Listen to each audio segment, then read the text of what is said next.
Hey, what's up? Thank you for pressing play. This week on the Jock and Nerd podcast, we are joined by our buddy, the Ginger Geek himself, Matt Delhauer, as he gives us a quick report of his time at this year's New York Comic-Con. Todd McFarlane gets into the Guinness World Book of Records, and director Martin Scorcese says he doesn't care for Marvel movies, and the internet has opinions. Plus, our full spoiler review of the latest DC Comics movie, Joker. All that and more in this edition of the Jock and Nerd Weekly for Thursday, October 10th, 2019. You know who this is, and you know why you're here. You want all the latest comic book and superhero TV and movie news, and by God, you found it. Forget everything else out there. Forget all the Scientology bullshit. This is the real deal. This is the real deal. Worship at the feet of the holy trio of geekdom, the Jock and Nerd podcast. Play it. Check one. All right. This is really fans out there. Let's give it up. We're talking, we nerded. We funny, disturbing. We're talking, we nerded. We spoiler alert. Oh yeah. We're talking, we nerded. We funny, disturbing. Oh yeah. I'm talking, we nerded.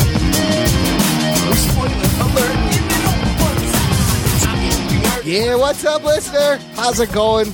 Welcome to the Jock and Nerd podcast, where we give you comic book and superhero TV and movie news reviews and whatever we choose every week. Jock and Nerd. My name is Imran. My name's Anthony. He's the human soundboard. I mean, he's the jock. He's the nerd. And joining us is, of course, the internet's favorite felty American. You know him, you love him. Rug Boy, what's up? I have no clever intro to tie anything in today. Good, because I have absolutely nothing. Yeah, great. I'm running on felt and cotton right now. Oh my God, and the cotton is running thin. Also joining us, special guest, friend of the show, listener, Patreon supporter, creator of the What the Fuck Happened series, host of the Ginger Geek pod. It's the Ginger Geek himself, Matt Delhauer. What's up, buddy? What's going on, guys? I realize it's been 4 years and I still don't have my own, like, really cool intro thing. You need a little... Like how Rogue Boy has, like, that, what's going on? How's it going? You got to come up with a catchphrase, you know. I'm not cool enough. Like, I'm already a ginger, man. I'm already fighting uphill. You say my dick's on fire. My dick's on fire. There we go. That doesn't sound like an intro. I don't know. Like, the first thing I could think of that was remotely dick related. I hope it's not on fire. Dip it in the nearest liquid that's around you. But thanks for being here, man. It's been a while, and we're in between What the Fuck Happens. It's always great. Absolutely, man. Thanks for letting me invite myself onto your show. Apparently, Delhauer, very popular man this evening. We stole him away from Voice from the Underground. They were also after you, but we beat them to it. Oh, really? Yes. Well, because here's the thing. I messaged Imran back on Tuesday. I was like, you guys are going to be reviewing Joker on Thursday, I'm assuming. And he said, yes. And I said, great. I would love to do it. So invite me on. I love when you invite yourself, because how am I supposed to know? Jock and Nerd. You're loyal to Jock and Nerd. You can go on their show later. Whatever. Sorry, Jason. Yeah. I don't know. Well, no, because here's the thing. It wasn't that you, like, stole me away from them. He chose. Literally, Yes. Dutch messaged me like 2 hours ago. Oh, yeah. He's like, hey, are you free at 9:30 to talk about Joker? I'm like, dude, I'm already booked, man. Like, I'm sorry. That's actually been his thing Yeah, now. that's a good problem to have. He will message me as well, and I believe he's done it with Imran. Like, Yep. hey, in an hour, you want to come on the show? It's like, sure. If I'm not doing anything. You can expect the last-minute podcast booty call from Jason Dutch. Yeah. Absolutely. He did that. I would love for it to be something like something I really definitely could never get out of. Like, hey, man, you want to jump on the show in 10 minutes? I'm currently skydiving, so no. Stop FaceTiming me. I'm falling. I'm mid-stroke. Yeah. I'm about to... All right, I'll be right there. Hold on. Now I'll be on. No way, baiting. That's what you're supposed to say. Anyways, look, we have a little bit of news and this crazy, fascinating movie to review. Let's get right to it. The Jock and Nerd podcast. And we're going to start just by putting Delhauer on the spot because New York Comic-Con was this past weekend. A lot of our buddies was there. Bellotti was there. We're there. Was there. Where was you? I'm right here. All of these guys All out these there. guys was Come on. out there. And Delhauer was there. Delhauer, who'd you go as? So Sunday I dressed as Rick Deckard from Blade Runner. Nice. Geek boner. There's Because it's 2019, so I got to start wearing the fashion. you can see if you click that tweet. I'll put it in the show notes. You can see Delhauer's cosplay. It looks you look good. I like have it. we have a link. There's a link in the show notes right Can we there. play the clip? I don't have here. Let me tell you about Tony, all right? Tony ruins lives. That happened at That's the clip. That happened at New York Damn. Comic Con. No, That was the clip. I sound good. how was it? Give us a quick report of your time there. Yeah, it was pretty good. I only was able to go on Friday and Sunday because being an adult means I completely forgot when I was supposed to be buying tickets, and every time that I got in there, Saturday was completely sold out. Oh no. And I figured at that point, I don't want to go on Saturday. Like, that shit's going to be crowded. Yeah. Sunday wasn't much better, but Friday was actually pretty good. Not nearly as many people, but I went and I saw the Twisted Tunes panel, which was pretty good, which they tend to always have voice actors will read through a movie script, and they'll play it as like, oh, this character from this cartoon you've been in and stuff. So I got to listen to Tom Kenny read as the Joker from The Dark Knight as SpongeBob. That's fun. Oh my God, that's crazy. Which is ridiculous. Other than that, the floor, I mean, it's always crowded. They've always got their sections where it's like the video games that they want you to test out. The comics all have their different major booths that you can go to. The big one this year was the Marvel Avengers video game was doing a playable demo that you could go to. Ooh, that's cool. Did you get to play it? I did not, because I didn't want to wait 3.5 hours in the line to play a 15-minute demo of a video game. That doesn't seem like a good use of time. No. So I just kind of wandered around and watched the people who were playing it to get a sense of it looks beautiful. Wow. The best way I can describe it is it looks like they took the newest God of War game and they kind of smashed it together with Marvel. Oh. And they were like, this is how you're going to play it now. And every character has their own fighting style. So if you're playing as Thor, you're bashing the shit with the hammer and you're super strong, super heavy. If you're playing as Black Widow, it's more of a lot of jumping around and very quick hits and stuff like that. It looks like it's fun, but obviously we have to wait for when it actually comes out. The big reveal that they had this year was the fact that Kamala Khan is going to be a playable character in it. Oh, they're adding her in there, and she's getting her own Disney Plus TV show. Yeah, she's all over the place. They also had a giant golden statue of Captain America in the middle of it. Okay. Because I don't know if this is a spoiler. It seems like they've given it away at this point. Yes. Captain America dies in this game. In the very in the beginning in the beginning. That's not a spoiler at all. Yeah. Yeah, there's a big fight in San Francisco on the Golden Gate Bridge, and I guess apparently Steve dies in it. He's in It leads to them breaking up. He's in the helicarrier and it goes down and then it jumps ahead. They kind of do it Endgame. It jumps ahead. So it looks 5 like years. the story of the game is that Kamala Khan has hacked into AIM's servers and stolen evidence that proves they framed the Avengers for the attack on the Golden Gate Bridge or whatever. Okay. And now she's got to get the band back together. Oh, that's fun. So they can then clear their names and stop whatever the hell the nefarious thing going on is. It'd be fun to play her stretchy powers. That are It looks like it'd be fun, but it also looks like it could be really difficult. That's cool. Did you happen to run into Bilotti at all going over to Artist Alley? The problem is I didn't. I wasn't in Artist Alley a lot, and by the time that He I had no realized interest. he had a table, Oh, right. it was Sunday, and I was already leaving, and I went, oh, fuck. It would have been nice. Did you see there's photos? Jimmy Shea went as, I guess he was X-Wing pilot Wedge Antilles. Is that what the costume is, Jimmy? Yes. So Gesundheit. he got to, God bless you. He got to meet Bilotti. That was cool. There was trailers and stuff. I didn't put any in there. There's a lot of Star Trek stuff, a new Picard trailer. There was a lot of Star Trek stuff. They also had surprise visits from Ryan Reynolds and Margot Robbie. I was not there for either of those days. And I heard there was a Stan Lee tribute, and Charlie Cox came out dressed as Matt Murdock, which was Geek boner. which was also cool. You wore a pair of glasses. But That's all he did. He grabbed a It's stick. all he has to do. and wear a pair of glasses, maybe a red. shabby-looking suit. red glasses. I would have laughed if he came out and just looked like he'd gotten his ass kicked. That'd have been great. He just trips. The one cool thing I saw is that Todd McFarlane my favorite Spider-Man artists, is now in the Guinness World Book of Records. Oh, shit. Holds the record for the longest running creator-owned superhero comic book series for Spawn. That's now at like 301 issues. So good for McFarlane. Continues to just push boundaries, or like He's not giving up on Spawn. no, like his Spawn That is shit's still coming a out thing. whether you want it to or not. Hey, he's like, this is my Spawn. I can put it out. He's still Yeah. working on the movie. I mean, it's that thing about being creator owned. It's just like he doesn't have to give a shit. Like he owns the company That's the that puts out greatest the thing, book. yeah. Yep. I love his little drawing videos.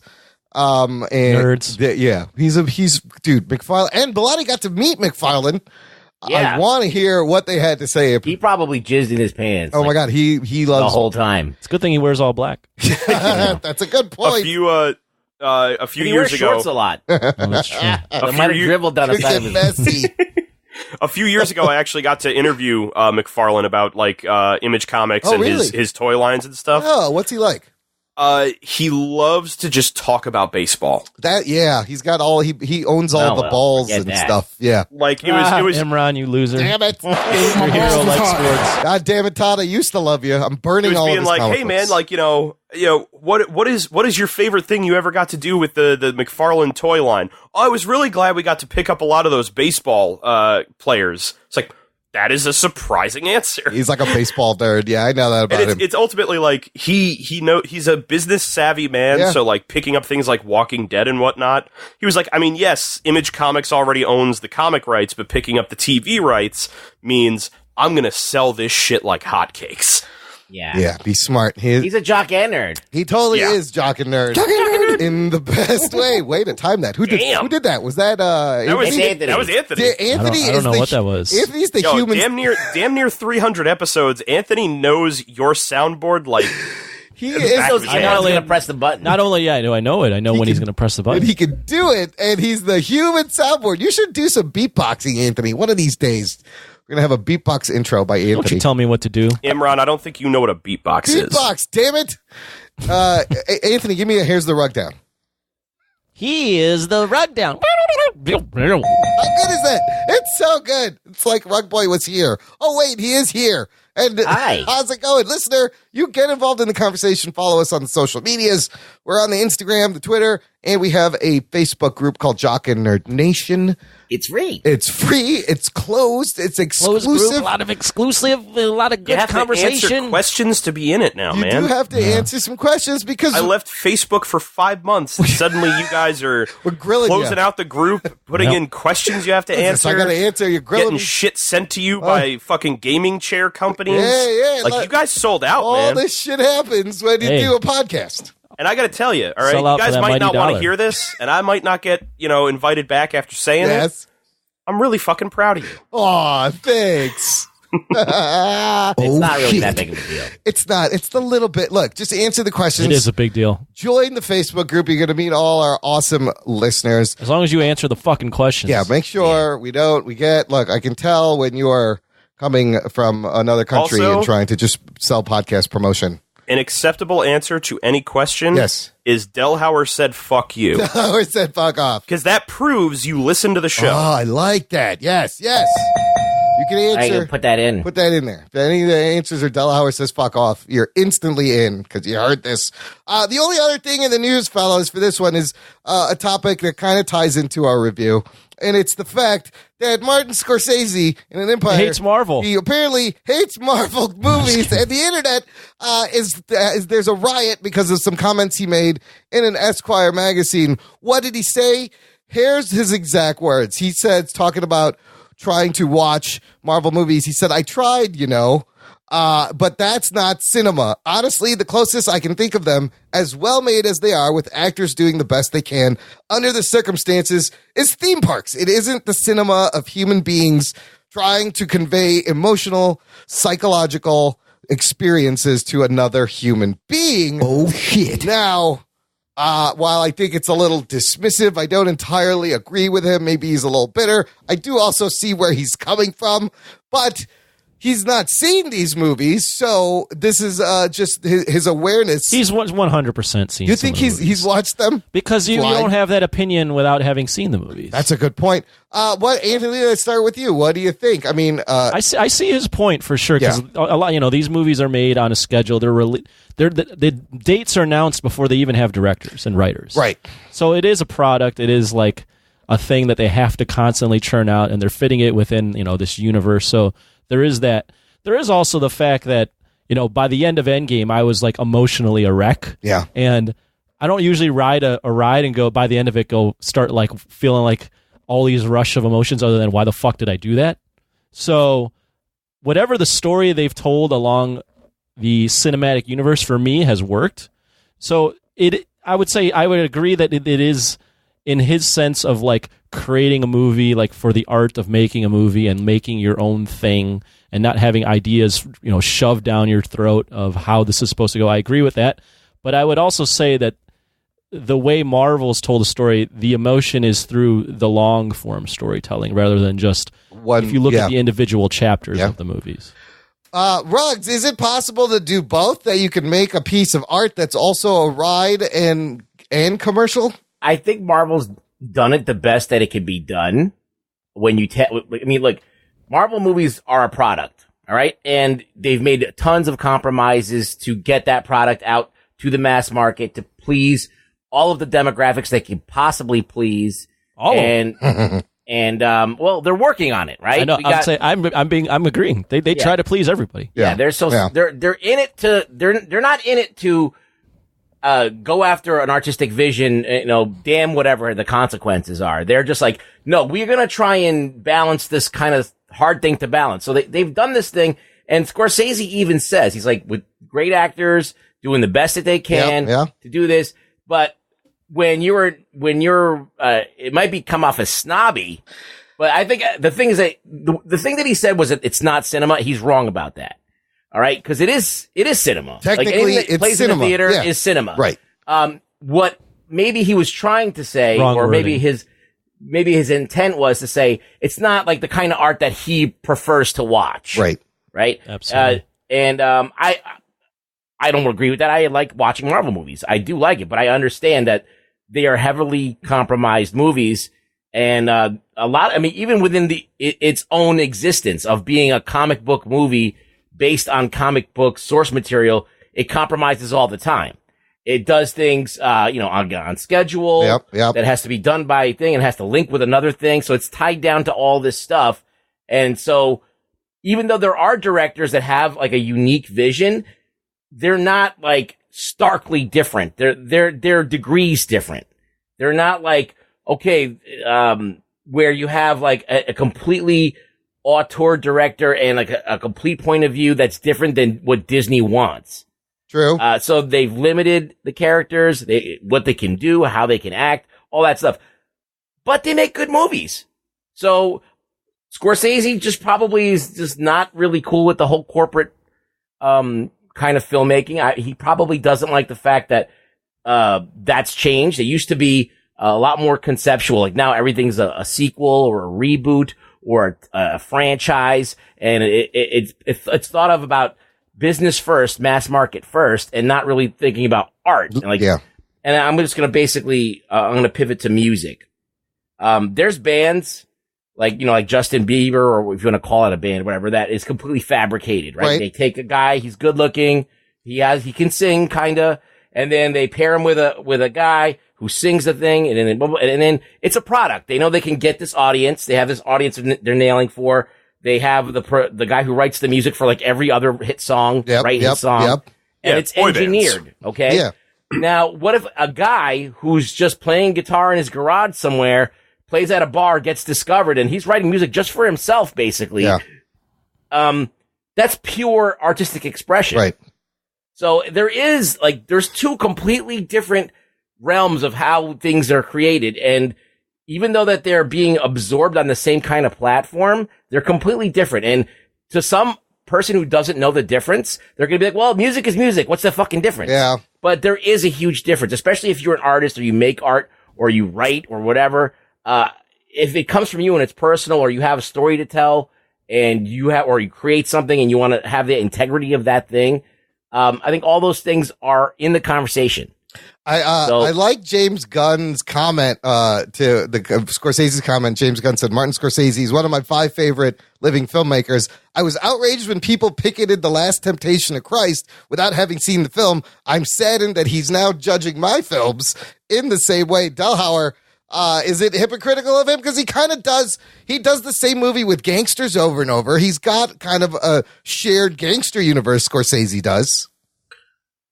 Anyone, if anybody had come to me and said, hey, did you hear that Martin Scorsese doesn't like comic book films? It's not surprising. My response would be, yeah, no fucking shit. Yes. And the reason is because he was a director that came around in the 70s, around the same time as Spielberg, and a lot of, there's Coppola, several of them who are all like these, Coppola, Brian De Palma, all these auteur directors who came around in this aspect of, we don't want to work in a studio setting.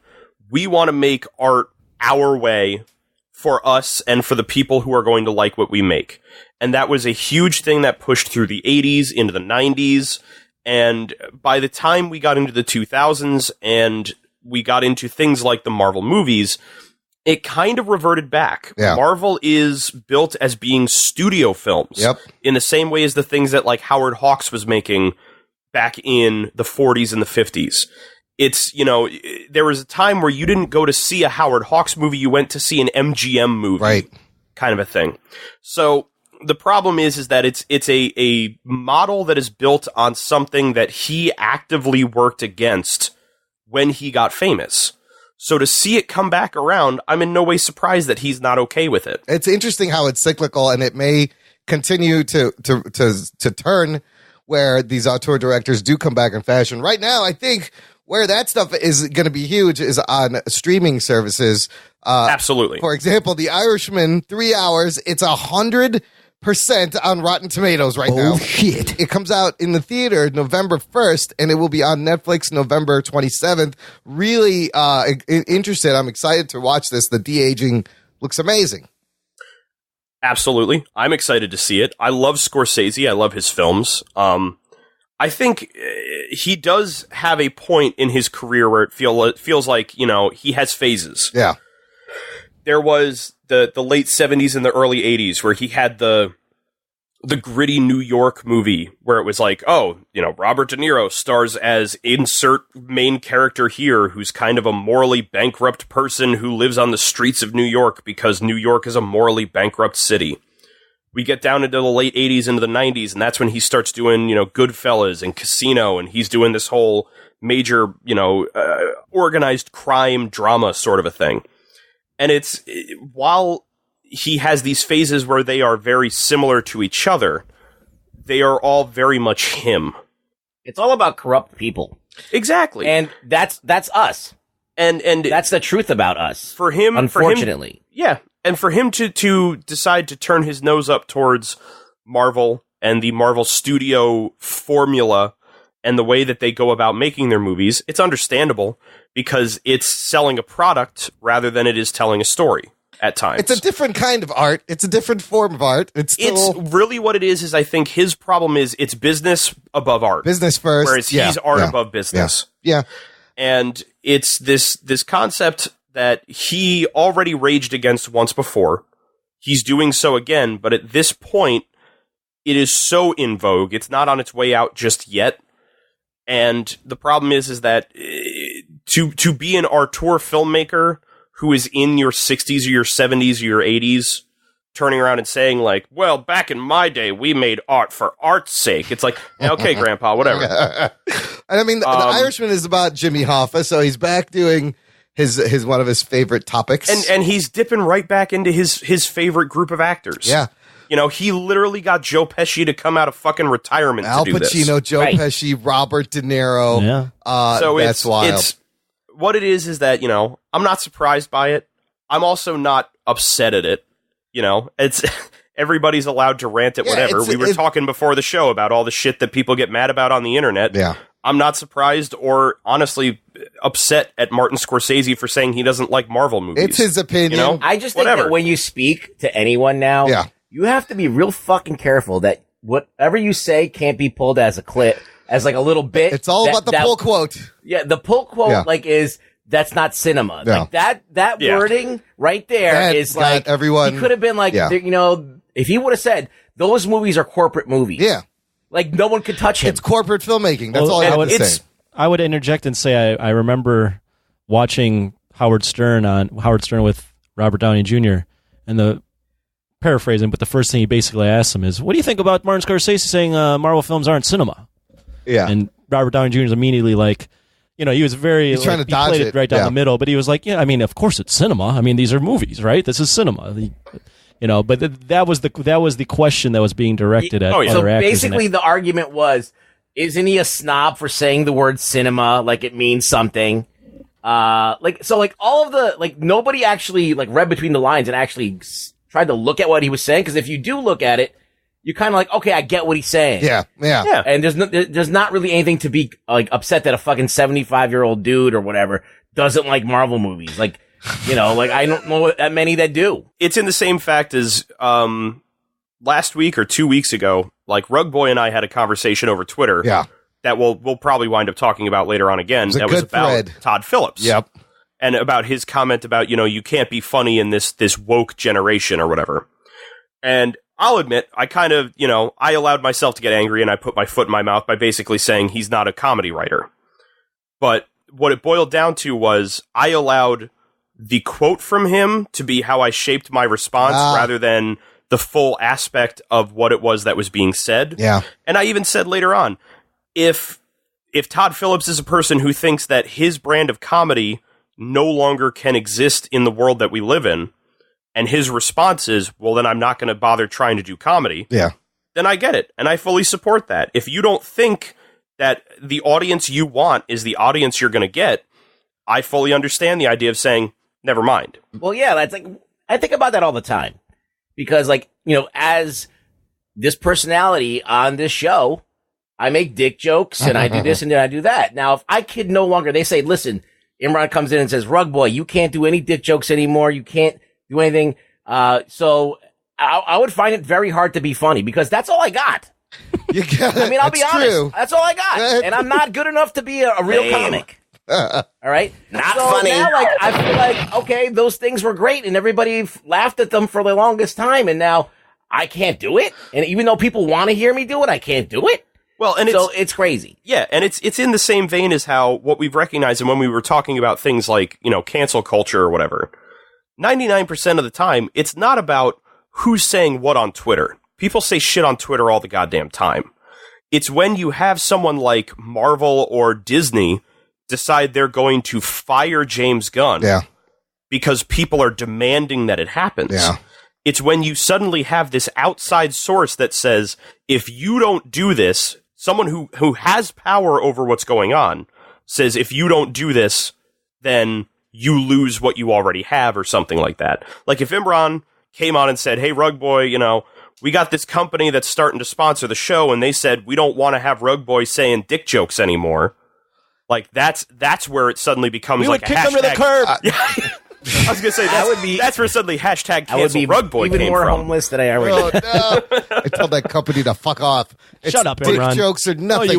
You have no fucking guts whatsoever. You would not tell anyone to fuck off. How much are you going to pay us for Oh my God, Imran, you jokes? would play it up. Imran, I love you to death. You would roll over in a heartbeat. You know what? true. I don't know. Maybe I would. Maybe I wouldn't. Listen, my day is coming. One day I'm not going to be Dick here. jokes will be outlawed very soon. But yeah, so it's this idea of, you know, like Rug Boy said, the problem you have when it comes to any sort of news on the internet is it's not about the story. It's about the headline. Yeah. Right. Yeah. Because you know people are not going to read the article anymore. Shit. Yeah. They're going to read the headline. They're going to make their own story in their head. Yeah, this is a 128 character culture now, whatever the hell Twitter's limit is. 220. I think one of the things is that you have to, just as a general thing, I try to do this and I don't always do it. I'm not a perfect person. I fuck up all the time. I say this on the show all the time, but, I try to at least go, okay, what the fuck are they trying to say? How many ways can I look at this before I fucking start getting pissed off? Like, I like Marvel movies. I should be offended that Scorsese said that, right? I like Marvel movies for the most part, Sure. right? But I was like instantly like, no, I get it. Yeah. I get it. No, I get it. But like, I'm not mad. I'm like, he probably said it the wrong way, but I'm smart enough to understand what he really meant. So, I think that if people did that, there would be less rage. Like, I also think he's at an age where he really doesn't give a fuck. No, like he doesn't care about the wording of it. Like Scorcese. He's going to say it the way he wants to say it, and it's up to us to decipher what we think that means. He was trying to be incendiary. Yeah, you think he was on purpose? Yeah, I feel like if anything, I wouldn't be surprised at that either, because he's also at an age where like he would be a person who'd be like, oh yeah, if I say this, the internet's gonna fucking lose their mind. I mean, watch this. I think also it's the coincidence that this Joker movie that he was rumored to be producing at one point is coming out, and The Irishman is coming out. Maybe he needs a little bit of let's get some viral bump going, so people and here Irishman coming out November, maybe 100%. Jennifer Aniston also went at the Marvel movies. I was going to bring that and up. She's getting guffed too. So, well, it's also the same way as when you had fucking James Cameron talking shit about Wonder Woman. Yep. He went through that too. Jennifer Aniston saying that there are no more good roles. What did he say about Wonder Woman? Are diminishing. Oh, he said that he had put Linda whatever her name. Linda Hamilton. He was saying because when it was going, doing very well, they were saying like, oh, it's the first like major movie to have like a strong female lead that we can all get behind. And he's like, I was doing that shit in the 80s. Yeah. What the fuck are you talking about? Well, he was right. Yeah, and he's right. Yeah. Yes, he did have Ripley. He did have Sarah Connor. But the problem is that he also fell victim to the headline. What it ultimately was this is the first time that we had a movie that was helmed by a woman with a strong woman who was getting this kind of, money in the box office. Yeah. Whereas he just saw it as it's the first strong female lead, he lost his shit. That's a good point. The fact that she was getting paid like everyone's so quick to get angry. I know we're an outrage culture. But that's the thing. It's one of those things that people don't think. What happens? This is what it is. I know that we're going on a huge tangent. So deep, but balls deep. Now I forgot what the fuck I was going to say. That's what you were going to say. That's what happens. Outrage culture, Rug Boy. Let's stop. Well, look, Anthony, let me ask you this. Jennifer Aniston recently said Marvel is diminishing the movie industry, blames them for a lack of good roles. Do you think, I feel like as time goes on, more and more actors and industry people are going to come out and take shots at Marvel as Marvel continues to be? Of course. It's nothing lasts forever. No one stays on top forever. And it's even like that Dark Knight quote. You die, whatever the fuck it is. You die and you become a hero. You live long enough to see yourself become a villain. No one likes to see the king on top. Nothing lasts forever. No. That's why, a lot of it's politics, but I think there's an underlying factor in the fact that as president, we limit you to 2 terms. Like no one wants to see the same guy in office. No one wants to see the same asshole on top. It's inevitable, especially after the culmination of Endgame and the pub they got. They're going to start taking a lot of arrows. Well, there's no nuance anymore. I think that's what I was going to say. There's no nuance. Like it's so polarized. It's so like black and white. There's like no room for nuance. There's no room for like complex ideas to be explored. People just automatically throw you into one or the other. Gotta be this or this. And that's it. There's so many gray areas to explore in a lot of things. It's hard to kind of default that way. Yeah. But I think we should do it as much as we can because I don't know. I just feel like if a guy who's made hit movies that changed like the way filmmaking is done. Yeah. And like push the genre and push like what an R rating could be and what could you do with it. And he says, okay, well, these movies aren't doing that. In fact, they get a PG-13 rating and they're barely even scratching what a PG-13 can do. Yep. Yeah, that's interesting. Like, why don't we see that as like, okay, he's got a point. He does though. Yeah. And he absolutely does. Yeah. The problem is that I feel like I'm going to get so deeply socio-political on this shit. I'll try and be quick. Ultimately, the few points I want to hit is number 1. I personally have felt myself having the Marvel bubble burst ever since like 2017. Like once we hit Spider-Man Homecoming, every Marvel movie that I've seen, I'm like, yeah, it's fine. Like I like it. It doesn't upset me. I'm not angry that I saw it, but I also realize most of them, I'm not also going to like remember much of these. It took me 4 viewings of Thor Ragnarok before I was like, actually, you know what? Taika Waititi's a really good visual director. but I'm so used to heavy visual style in these movies that I didn't notice it at first because it just felt like, you know, this shit comes out every 6 months. I think it's also that time when Homecoming came out is when we really started to see Disney take over Marvel proper once they, you know, bought them and start to see the Disney influence in the Marvel movies. I would disagree with that, but okay. Oh, okay. Even Anthony? Well, if you look, just look at. No, just look there's at no Favreau's- counterpoint. It's just look at Disney's. Favreau's. One sec, just Disney's had Marvel for a while. I mean, they bought them in 2014, and then you start to see the influence. You loved Homecoming. Shut up. But just Go look ahead, at look at the pre-Disney Disney Marvel fight movies Spider-Man. and Yeah. how they're different. Yeah. Iron Man had like a stripper pole in his fucking jet, and there was all kinds of more references that Marvel wouldn't even touch now, and and Ang Lee made a fucking crazy fucking existential movie about the Hulk that nobody liked. Yeah. Like, you know what I mean? I did not like that movie. They weren't trying to they weren't going demographics wise and going, we need to pull all these little kids into this movie. Like Ang Lee was like, I want to make this movie because I'm Ang Lee. And, I respect that. I don't know. I respect that. My feeling is that Take a shot. Disney's control over it definitely was way before Homecoming. Yeah. The success of Guardians of the Galaxy, as much as I love that movie itself, was a major albatross on the neck of Marvel movies. Because after Guardians of the Galaxy was when you saw them start to really use humor as a crutch. I see. Yeah. You never got another Winter Soldier. No. That's a good point. Yeah. The Endgame and Infinity War were the closest to that. Yeah. Yeah. And it like Civil War, it was closer than anything else. Like the Russo brothers tried to keep it on track. Right. But everybody else was basically told, be James Gunn or don't be here. I can see that. That's a good point. Completely changing the subject before we take a quick break. Delhauer, how many hours a week do you spend playing video games on average? What would you say? Not a lot now, actually. I would say 5 a week, if anything. Okay, now I'm going to follow up with a very Larry King question. When playing video games, how important is the chair? It depends. You have back problems? Don't you fucking use me as your selling point, you piece of How shit. comfy is your chair out there? Don't you want a comfy chair to sit in? You know what, games? Imran? I would love a comfy chair to sit in. Let me tell you, the fine folks Where can I get a comfy chair, Imran? Sell one to me. Racing sent us an awesome gaming chair that I'm sitting Say on. that again. He was screaming. Yeah, I was screaming over you. eWinRacing.com. They sent us a really cool chair. They sent you a chair. They sent me a chair. Anthony, you can come over and use it too. You can sit on my lap. We can both be I on am the the chair. chair. You have a chair. But it's very comfy and it makes a great office chair, great gaming chair. It comes with 2 little pillows, which I've not seen in a lot of chairs. One, great fucking chair. yeah, too. it's a great fucking chair. One pillow is for the head, and then it comes with like a lower lumbar back pillow. That's kind of bite it. unique. I was going to say one pillow's for the head, the other pillow's for getting head. For getting head, you drop the ass This on is there. exactly what eWin Racing was envisioning This is what they when they were want. talking about there. They decided to sponsor this goddamn point. show. They I get was what they using get. I was using the F word as an adjective, not a verb. I don't know where you guys were going with that.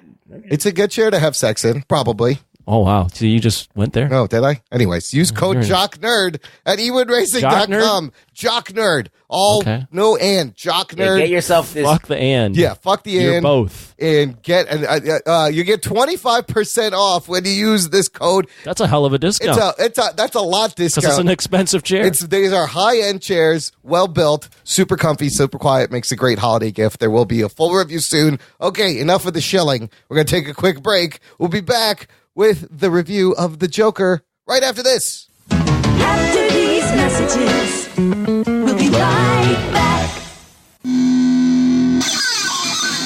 Hey, this is Evan. Hey, Jason Underwood. And we hope you're enjoying the shows on the Danger Entertainment Network, now including the Bearded Ones comedy podcast. Yeah, we're super thrilled to be a part of this awesome lineup, guys. And what we do here on our show is look, we are just trying to make you guys laugh through all kinds of different avenues. Hear me out here. Yeah. Hear me out. Please. What we are is we're 2 geeky white dudes talking and trying to be funny. Yeah, not try to blow in your mind here with something brand new, but You never heard anything like this. We talk about Star Wars. We're talking about superheroes. Talking about Marvel movies, man. Look, we are We're cutting some damn. We're breaking some damn boundaries over here. We are breaking new ground. Yeah. But for real, what we do is we play invented games. Yeah, and we try to spin everything into a brand new fun game that we've made up. We filter it all through that sensibility, and we're both improvisers, so a lot of what we talk about ends up in sort of a scene that we have a lot of fun with. We talk about our lives, pop culture, and movies. We talk about a little bit of everything. So if that's what you like, check us out, Bearded One's Comedy Podcast on the Danger Entertainment Network. They look like Vikings.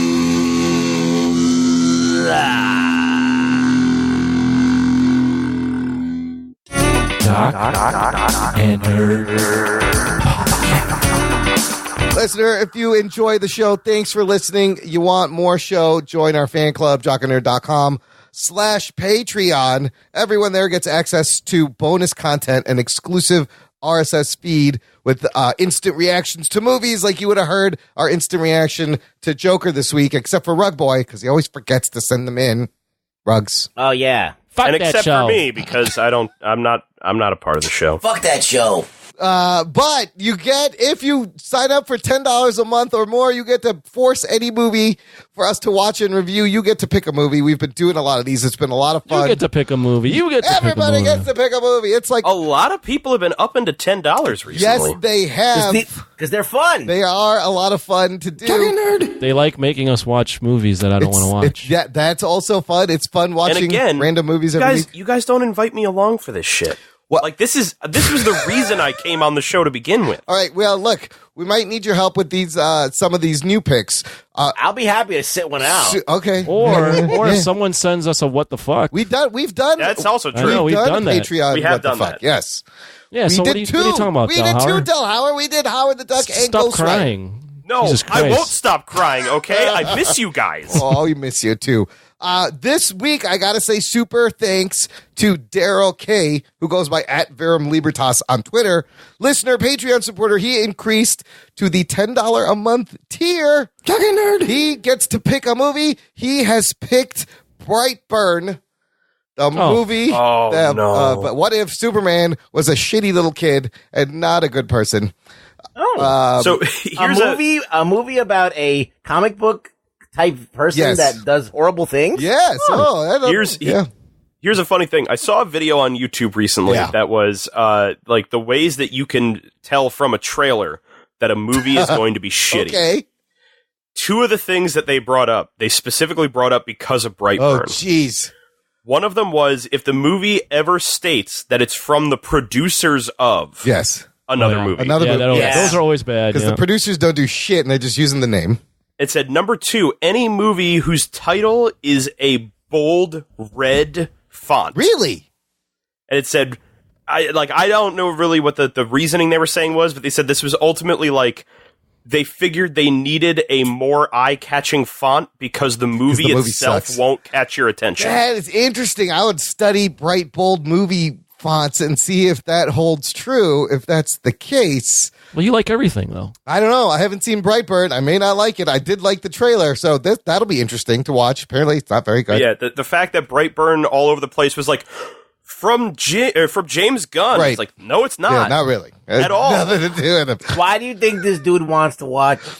Want us to watch Brightburn? Drunk. I can't say anything. I'm drunk now. The right word. Spit it out. I don't watch the right word. Why do you think this guy wants us to watch Do the Right Thing? Oh, we get to watch Do the Right Thing? That's a great movie. Why are we watching Brighton Beach Memoirs? I love that movie. That is a great with Christopher Walken's in it. Ferris Bueller's in it. I actually really want the four of us to watch Do the Right Thing and do a podcast. Do the Mookie. I will fucking watch that tomorrow. Mookie, have taken that pizza. I love Do the Right Thing. Daryl K., I don't know, answer that question. But there's another one. Another huge thanks to our buddy David Malofsky from A Place to Hang Your Cape. He increased to the $10 a month tier. He gets to pick a movie. Anthony, you are going to hate this pick. This is amazing.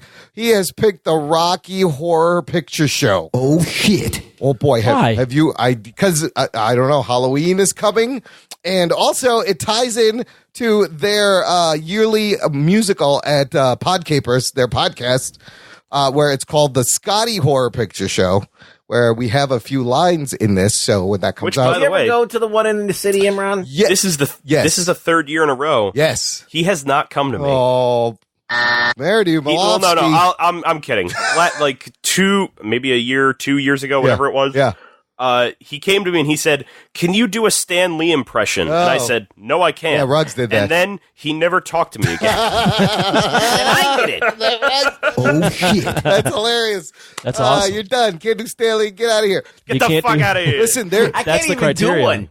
I just do my You voice. just talk Jesus normal. Christ, the Rocky Horror. Oh my This is God, awful. dude! There's a whole it's a movie, but it's also an event. It's kind of became like a cult thing where there's a show at the theater. We'll get into it. Has anybody picked The Room yet? Oh, Tommy! I've already seen Tommy it Wiseau. countless times. Yeah. Don't give him any ideas. Don't give these people Pick some ideas. good movies. Too late, man. It's out there. So- It's in the ether.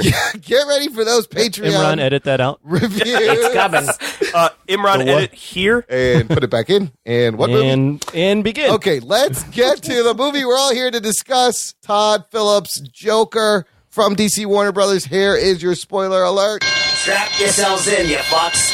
Spoiler time. I was expecting Anthony to do Oh, it. Anthony could do that. He could easily do it. Give me one of these. Spoiler alert. Oh, that's Russ. That's right. Stop hitting the mic. What is going Jesus on? Christ. I'm sorry. Are we underwater? That's me. I'm adjusting the microphone. The drunk boy is so just off the rails. Look, My one eye is still open. Joker. That's good. You're going to need it. Joker is at 68% on the tomato meter, 7.3 out of 10 average rating. This movie budgeted for, it says 55 million. I read somewhere else 70 million. Not a lot. So modest, 55 to 70 million. Opening weekend, it makes $96 million. Oh shit. Domestic, and worldwide right now, it is sitting at $281 million on that $55 million budget. Here's all the records it broke. Biggest October domestic opening of all time, Fuck you, Venom. beating Venom. Biggest October international opening of all time, Fuck you, Venom. beating Venom again. Joker does not have a release date in China yet. That's interesting. I don't even know. Fuck you, China. I don't know if they're going to let it play in China. Biggest worldwide launch of all time, $248 million. Career best start for Todd Phillips. Career best start for Joaquin Phoenix. Career best start for Robert De Niro. Oh That one blows my mind. Right? Here, I'll tell you the De Niro stat is in here. I think it was Beat the Fockers. De that was the Niro's second. previous biggest live action debut was Meet the Fockers, 2004. Yeah, well, De Niro's 46 heyday was million. 70s, 80s. I mean, it's inflation. And movies That's didn't. true. Yeah, and they were R-rated I will movies. say, I agree with you that I don't think this movie will probably open in China. Yeah. Seeing as how we're already seeing massive, Shutdown of riots American and culture. revolts Yeah. in Hong Kong. Oh, shit. That's And all this point to. entire movie Yeah. builds to a major riot Yep. in a major city. Yeah, that is a good fucking. Also, if you've been following sports, the NBA is in a lot of trouble. Oh, really? Yeah. So is South Park. Surprise. So is South Park. is They as well. had an episode called Banned in China, and it is banned in China. Have you guys heard the whole Blizzard news that's going on recently? Oh, I know. No, I've been meaning to check it out, but I So haven't gotten a chance. apparently a major Hearthstone player who is a Chinese American won a tournament recently. During an interview with a couple of shoutcasters for that tournament, when it ended, he commented, free Hong Kong. And Blizzard responded by rescinding his prize money Oh, shit. and banning him from all future Hearthstone competitions. Wow, that's crazy. Wow. Just so to add context, the sports thing is basically the general manager of the Houston. So the NBA's second biggest market is China. NBA is huge in China due to Yao Ming, and the Rockets are very, very popular in China. The the manager of the Rockets tweeted out basically something along the lines of "I stand with Hong Kong." Oh, shit. And China was not happy, and they've basically cut down like all their sponsorship of the NBA. All the NBA broadcasts over there are being cut. Like literally, all the money is going away. Man, Wow. there's some Yeah. crazy. So we're starting to see a lot of major corporations standing with the Chinese government instead of the people. People. Well, you've seen that, but I've also seen Adam Silver of the NBA. I don't mean to make this too political. Basically said, "I'm sorry for what the reaction was to that, but I stand by Daryl Morey's right to freedom of speech." Sure. So yeah, NBA or China's not happy with that either, and like a lot of stuff's coming out with like Trump and the president being like, "This is your chance, the NBA, to kind of like put human rights above business. So we'll see what happens. There was an app that the protesters are using to track Hong Kong police, and from pressure from China, Apple pulled the fucking app. Putting them in more danger or whatever. Yeah, it's a they too have been facing backlash. Dude, crazy tightrope shit. Because Hong Kong is a very Western, popular place. Yep. And that's but China is where all the money's at. It's in the same way that we've talked for a couple of years now about like the Transformers movies or even the Marvel movies and stuff like that. Like, it's a huge market for a lot of things coming out of America. It's the second biggest theater market right now, and clearly they love escapist movies. They're probably not going to respond to this fucking gritty, realistic, depressing ass. Of course, they love escapist movies. They've decided to revolt against their government. We need to think about something else. Back to Joker, directed by Todd Phillips, best known for doing his best Martin Scorcese. Doing his best, a little bit. Yo, don't give away my shit. Best known for, of course, Hangover. My show, goddamn. Old school, Due Dates, and such. Also written by Todd Phillips and Scott Silver, starring Joaquin Phoenix as Arthur Fleck,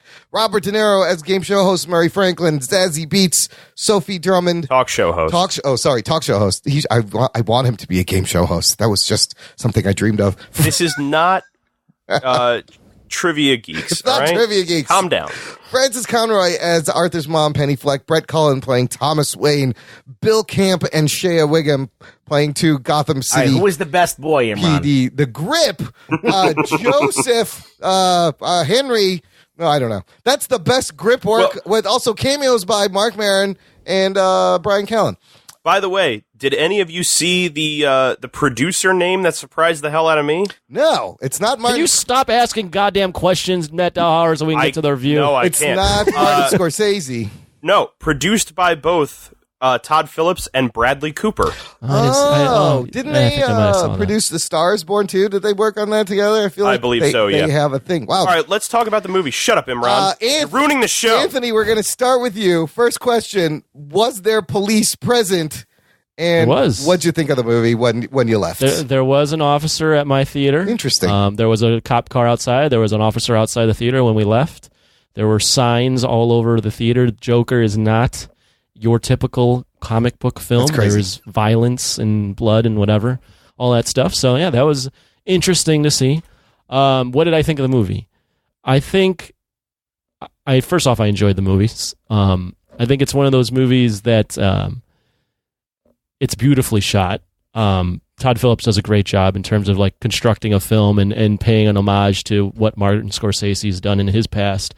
Joaquin Phoenix for me is amazing in this film. It's a hell of an acting job. I got lost in watching his character.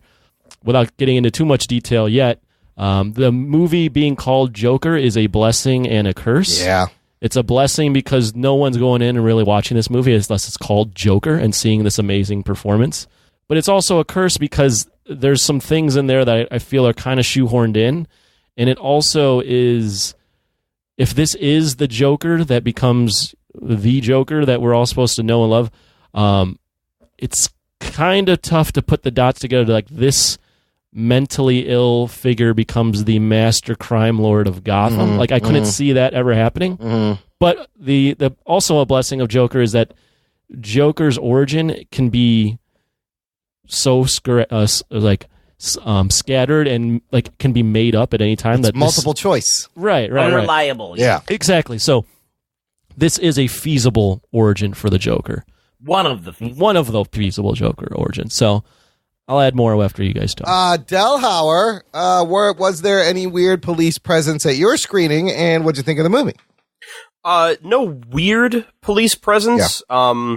We actually tend to have the Clifton cops just kind of hang out around the theater. They're always there. Normally. Yeah. So it wasn't anything excessive. The thing that I actually experienced, though, and I wanted to ask you guys, was I think this might have just been because of the fact that I wound up seeing this on a night where they were doing a quote-unquote like autism-friendly screening. When they started after doing all of the normal pre-roll where they're doing like, hey, check out this look at this TV show coming up or whatever. They rolled a advertisement for the National Alliance of mental illness. Oh. And I wanted to know, did they do that for any of the screenings that you guys saw? I did see a camera. Was it with a bunch of people that were talking to the camera, white background? Talking about, like, do you have the stigma and stuff like that? I saw that. Yes. Or you saw that? Yeah, okay. They played that. I don't remember. They played that right happening. after Nuvi with Maria Menounos. The fuck That's is exactly what I saw, too, yeah. The fuck is Nuvi? Okay, so what'd you think? What did this movie leave you feeling right when it was over? Ultimately, I did enjoy the movie. Joker is a character that is kind of near and dear to me, not because of any sort of like connection to him, of course. We got to preface everything with everything now. Disclaimer. You can't just think he's a cool character. I can't just say I like the Joker. That's not because he likes killing people. People listen. No, it's I've always been a Batman fan since I was a kid. He's obviously one of the greatest villains that there's ever been. He's a character that I myself have played, so that's a thing that I have that, kind of ties me into it. And it's a thing where, like, being able to kind of dive deep into the mental state of whatever this character is something that interests the hell out of me. And it's a thing that I've covered on my podcast as well. So I wanted, this biggest reason I wanted to be doing the review with you guys is because this is a character that I care to talk about. But I think in the end, I enjoyed the movie, but I don't know if I enjoyed it as much as the movie really wanted me to. Okay. I agree with Anthony. This is a movie that I think is very well shot. I think Joaquin Phoenix did an amazing job with the character. But I think it's a movie that finds itself to be more artistic and more important than it actually is. And I think it wants to be deep and it wants to have a message, but it doesn't know what either of those truly mean to have. Okay. I can see that. Yeah. Okay. Rugs. I think that's a good point. Yeah, that's very good. Can't wait to talk about that. Rugs, did you have any weird thing at your theater? Yes, there was cops. There was. Okay. And to be honest with you, like, I think that had I watched this movie in the comfort of my home, I would have enjoyed it more. Yeah. Because the fact that even though I know that nothing was going to happen, the fact that, like, people were taking it seriously didn't make it more exciting. The danger.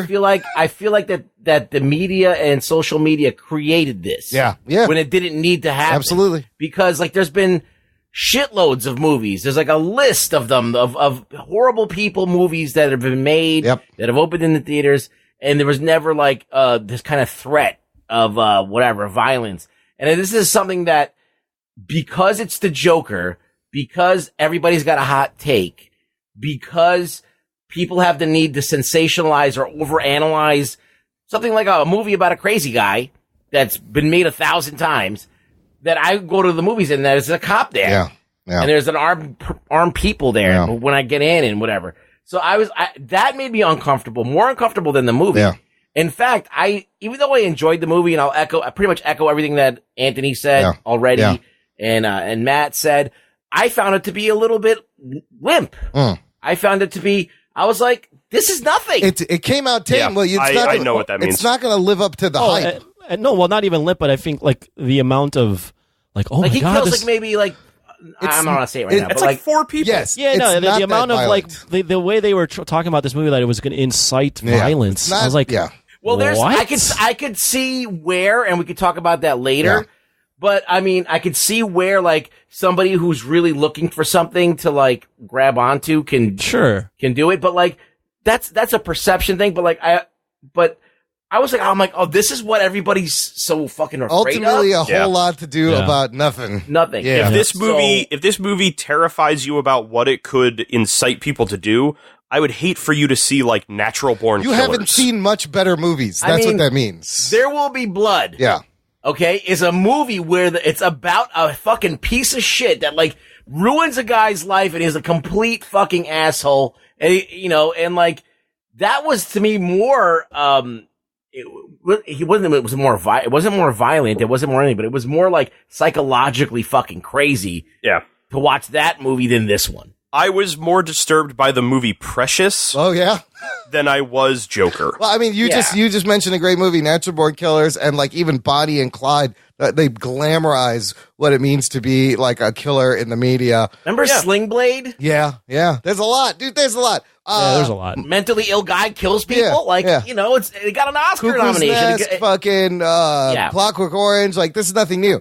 My experience was there was 2 cop cars outside, and they had a sign that said, "You can't bring large bags in." And then Imran did they not. had that at my theater too. Yeah. And then Imran could not watch the movie as he proceeded to go to jail for being. I went right to there, like, look at that guy's being who beard. he is. He's clearly, but they wouldn't let me buy a single ticket. No, that's not true. That was also a hoax. Some dude got banned from theaters. But that was it. The only other thing was a guy checked my ticket like at the door, as well as when I walked in, which they didn't usually do. But I did really enjoy this movie. It was mesmerizing, fascinating, really interesting. After it was over, it hit me like Aronofsky's like Requiem for a Dream, or like a Clockwork Orange. Like I was uncomfortable and creepy, and it was disturbing and unnerved, and left me with questions. The ambiguity is good for a lot of the things, so it definitely stuck with me. I think not a happy movie. That cop presence and that drama that added to it. Actually subliminally amplified your anxiety. I think so. I mean, and clearly none of this hurt the box office. People still came out in droves and gave it all those records. But in a way, yes, it did. Having that, like, I remember sitting down and looking around and kind of checking people out. I remember the same thing. I sat in the theater and I looked around, and then I looked and I was like, that dude's alone over there. I didn't do that. I didn't do that. I didn't do that. But I definitely looked to my left and go, there's the exit. I could jump off this little rail right here and get out. Right. I think this bullshit made everyone think about that when they were watching this movie. You're sitting down in the theater with your anxiety already peaked. And this movie it kind of enhances and then that. It just this just starts playing the strings. You know what I mean? I guess the question that I have is, if they hadn't built this kind of narrative about how this movie could be so dangerous for people who are mentally unstable, would it have pulled in nearly as much of an audience? I think so. I mean, I don't know if it's going to do like not in the 90s, but it definitely would have gotten at least 70 million. I think it would have done, because of Joker alone. Yeah, I would agree. I think it would have done well, but I think actually the negative hype increased the anticipation. And definitely the buzz we talked about in the weeks leading up was more than comic book movie fans. The buzz was everywhere. I went to a 10 o'clock showing on a Friday night, and there was probably, I'd say at least half the theater was full, which is pretty good for the movie theater I watch it at on a Friday night, which is usually empty. Yeah, I went to a 7 o'clock showing on a Tuesday. I would say we were maybe 75% full. Yeah, I went that Sunday night. It was 7, and it was like 80% full. It was a good crowd. Yeah, I think it was not quite full for me either, but pretty full. So let me get into let's get into the movie. Yes. Yeah. Spoilers? Yeah, we're already spoiled. We hit it twice. Yeah, how many times? So what I will give this movie credit for is this movie doesn't, I mean, I guess a little bit at the end, but it really doesn't do anything to make you go, man, that Joker's a cool character. Right. Like, Heath Ledger's a cool character. Yeah. Jack Nicholson's a cool character. Yeah. What the fuck's the dude's name that played the last Joker? Jared Leto. Jared Leto's trying to be a cool Joker. Yeah, he's a douchebag. Yo, really trying. Here's the really funny thing I noticed about Jared Leto's Joker was after seeing this movie, I went back and I watched his scenes from Suicide Squad. Yeah. And for how much the big story about him was like, oh, he's such a method actor. He he kept himself alone and he was sending like used condoms to Margot Robbie and all that stuff. He does a fucking Jim Carrey impression through that whole movie. Yeah, it was Jim Carrey. He's doing Jim Carrey as the Riddler, as the Joker. Yeah. So that's a great point. So the point being is, I respect that the filmmakers and Joaquin Phoenix decided to go, you know what, we're not trying to make this guy a hero per se. Yeah. There's nothing like, unless you are mentally disturbed, there's nothing for you to go into that movie and go, man, like, he's a guy I want to be. Like he was beat up his entire life. He was chained to a fucking radiator. He doesn't know who his parents are. His mom was or had multiple personality disorder. Like there's nothing. This is about a man. This isn't about one bad day. No one wants to be this guy. Yeah, this isn't about one bad day. This is about a man that has had a very, very sad life. Yeah. And it has culminated at this point. They literally open the movie with this dude getting the shit kicked out of him by kids. By teenagers. Right. They were just kids. They weren't even adult men. And one of the things that's interesting about it is that when he finally does do something violent, the first time he's violent in the movie, he's violent towards people that were, number one, trying to fuck with some girl. Yeah, he saved her. That are rich assholes. Yeah, they were beating him up. Well, and then they were fucking with him, who's a mentally disturbed dude. Yeah. He didn't. Well, he saved her, but he didn't really save her. His condition Just led to that. distraction. He was enough of a distraction for her to be able to take off. Right. So the point is that, and then when he commits the crime, nobody knows who committed the crime. It could have been any person. Yeah. But the fact that there was a clown sparked this whole uprising. That some asshole finally had enough and took out these rich fucks that think they can do whatever they want. And, these poor people, like, rose up. Yeah. So, it's one of those things that, like, I could understand, that sentiment, but, like, I don't know if that was, why was that in the movie? I don't know. Well, that's one of the things that I think that's the thing that people, when I said that earlier, I teased it earlier, that it could be dangerous. Like if that element of the movie wasn't there, where everybody's wearing Joker masks, I think the movie would have been more digestible from people who are looking to be offended or afraid of, I guess, white people doing mass murder or whatever. It's this interesting idea where I think the major outrage of it came from the fact that a lot of people already understand and know who and what the Joker is as a character. It is a psychopathic murderer who just happens to make himself look like a clown while he does it. So the fact that it seems like a mass amount of people are adopting this clown persona as like the symbol of their movement against society or whatever became this problem of like, oh, they're all idolizing the Joker that I already have a predetermined idea of. Right. But like in this context of the movie, it makes sense because they're going through like this garbage crisis and the rich are getting richer and the poor are getting poorer. Thomas Wayne is not really the best guy in this. He's an asshole, yeah. I think that the most telling part of it is the fact that like there isn't too much of a movement until after Thomas Wayne makes a statement saying that like all of the poor people who wish they were rich are just clowns as well. That everyone adopts this clown concept as being like, look at us, we are the clowns that you're ignoring. I feel like that's a very Trump move. Like Thomas Wayne is like insulting the people that he's trying to govern or whatever. He wants to be mayor, but he's also telling the city to fuck itself. I feel like this movie is like indirectly woke. Honestly, it is an interesting idea in the fact that it's building a narrative that is essentially eat the rich. Yeah. It is building Thomas Wayne to be this Donald Trump stand-in who gives zero shits about the poor or about the disenfranchised or those who are less fortunate. And it paints the Wayne family in a way we have never seen them in media before. Yep. Because we only ever see them through the eyes of 9-year-old Bruce Wayne. Philanthropists. Altruism. Yes. Yeah. I mean, you even had Alfred in there, which was fucking crazy. And I mean, even the scene where when I was talking about kind of like shoehorning stuff in, the scene where the parents die, that's now a new twist where it's not just some random robbery, but it's this riot that happens, and they get stuck in the middle of the riot, and the clown guy just kills them just to kill them, and then takes the pearls, not in like he was stealing them, but just in anger, like, fuck you. Yeah. Well, you'd get a very different Batman if that was the circumstance. Well, and then you got to remember this kid. You would have to get a Batman that was actually against the rich. Yeah, he'd have because to. That's why his parents got killed. He would have to turn against his family. He'd have to hate his parents. Yeah. I think the problem is that because Bruce is like 9 years old, he has zero idea as to what the politics of the era or the situation were. All he sees is some dude who might have been a criminal murdered my parents who take care of me. So obviously crime is the problem.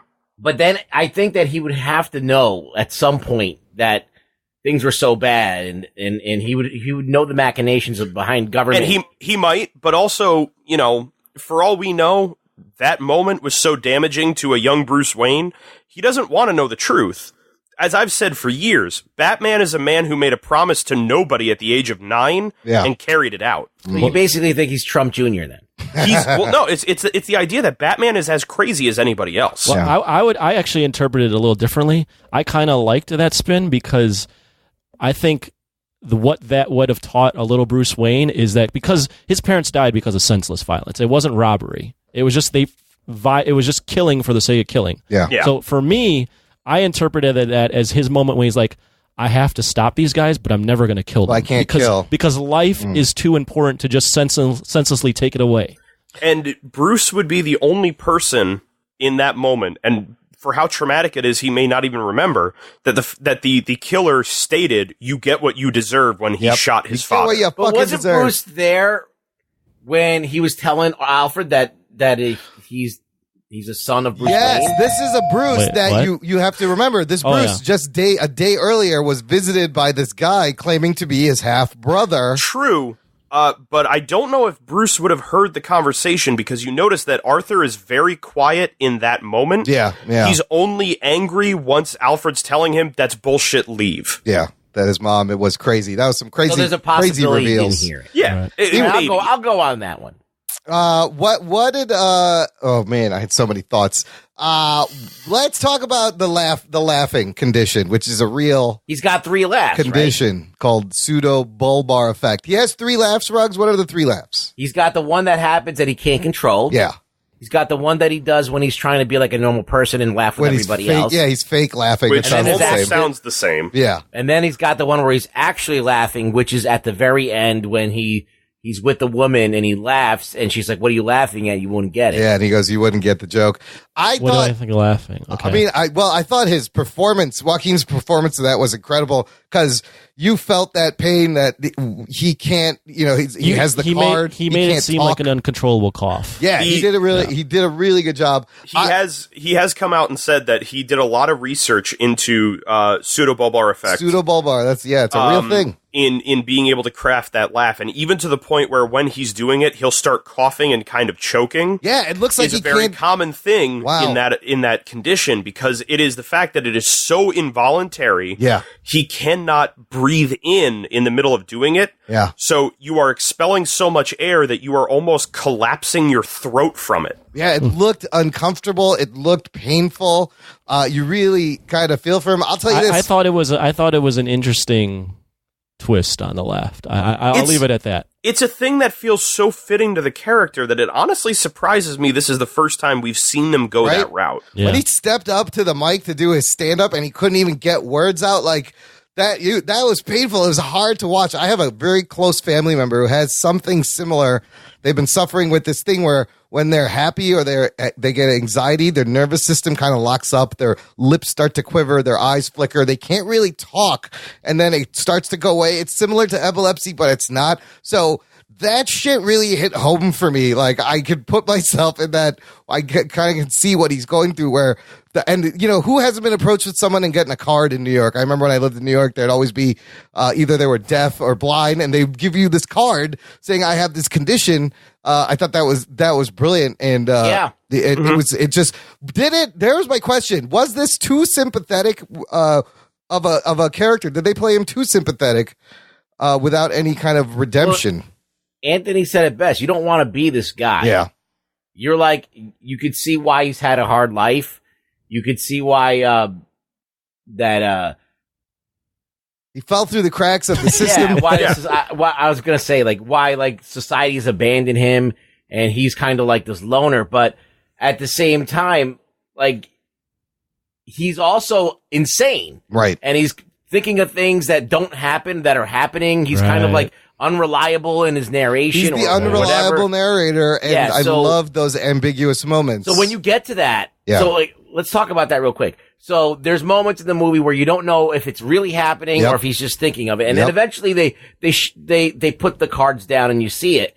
But there's possible moments that are not happening that they haven't revealed to us yet. It's also it's possible that the whole movie didn't happen and he was sitting there telling the story the whole time. To answer your question, Imran, I don't think he's sympathetic because there's two moments. There's the one where he kills the people and he admits afterwards he didn't feel anything. Yeah. Then the other moment, the crazier moment is when he's sitting in the girl's living room. Yes, when he just walks in. He just walks in, sits and then there. You realize none of that was real. Well, not only that, you realize none of that was real, and I kind of knew that none of that was real because no fucking girl is going to fall for this guy. But the only thing is like that is not you don't relate to someone that breaks into a random girl's house with a daughter, a single mother's house, and sits on the couch blankly staring at the wall. That's not sympathetic. He has no idea what reality is. And at that point in time, you're like, this guy's fucking nuts. Do we think he killed her when he left the apartment? No, I don't think so. Because he didn't kill the little person. There are a few aspects of his unreliable narration as well as his mental illness I wanted to touch on and even ask you guys your opinion on.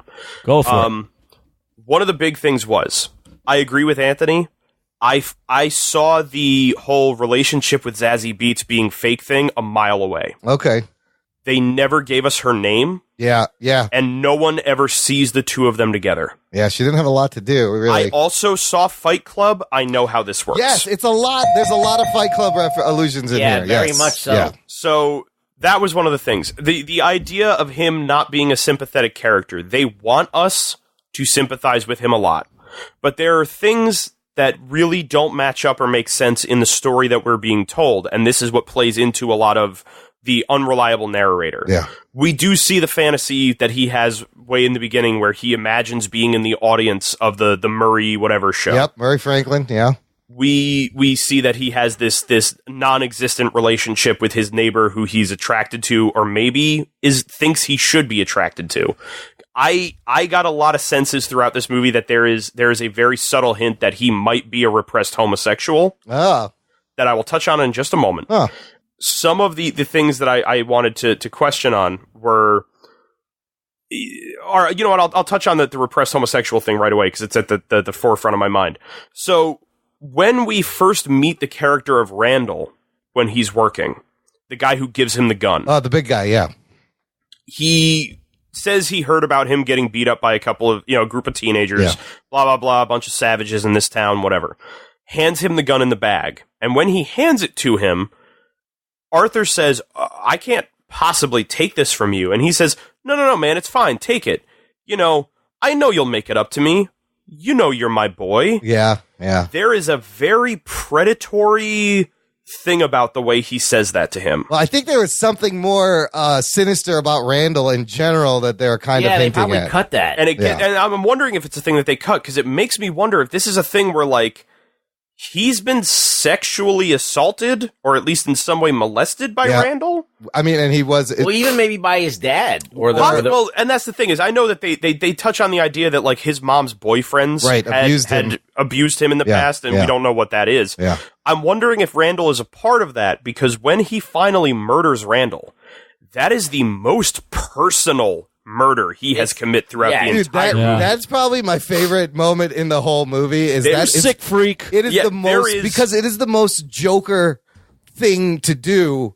It's shocking and surprising, and then the laugh of the little person not able to unlatch the door and the tension. That's the dark comedy part. Oh my God. That is such a dark Joker humor. Yes, it's perfect dark Joker humor. It was hilarious and scary because you didn't know if he was going to kill him or what, but he says, you were the only guy that was nice to me, lets him go. When he kills Murray, or sorry, not when he kills Murray, when he kills Randall. Yeah. It's not only does he stab him in the eye with a pair of scissors multiple times, but then he bashes his head into a wall. Yeah. Like, he is looking to obliterate this human being. Yeah. So he didn't just tell a lie to get him fired. Like, Randall's done some bad shit that's to Arthur. That's the most violent that killings he has never approached out before. Of all his killings, that's the most violent one. And even like the great thing about this movie, though. Yeah. Is that we're sitting here talking about this, and there's more to talk about. Oh, absolutely. And it's even to the point where later on when he has the gun and he's in the house and he's doing this weird, like, dancing montage where he has the gun and pretending he's in a club or whatever.